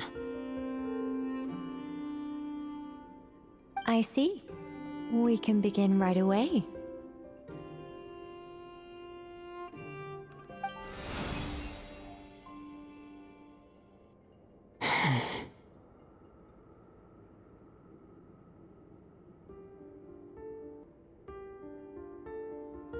How was it? Did you feel any discomfort? Not at all. Then it seems we shan't need to look for additional candidates after all. Great! Cool. Alright, like Paimon said, the rest of us can take turns making sure the three of them stay warm and comfy. Then, my job is to take care of the caretakers. I will ensure everyone receives food and accommodation. I'm ready as well.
The work is done.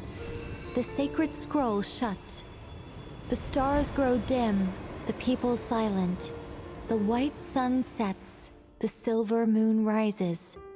O path to the temple, appear now before us.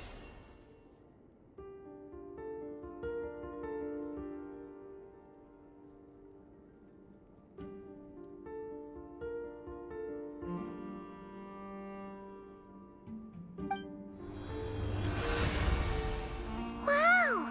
It really opened! So that's what all this is about. They've been trying to open this gate. Come, let us enter. It might be best to eat something first. Take care to chew properly and swallow slowly. It will give your body time to readjust to the digestion process.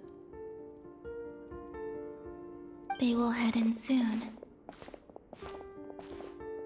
They will need to enter this gate.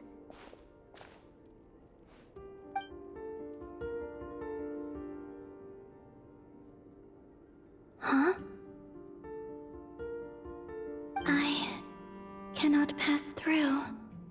Is it because I have no physical body?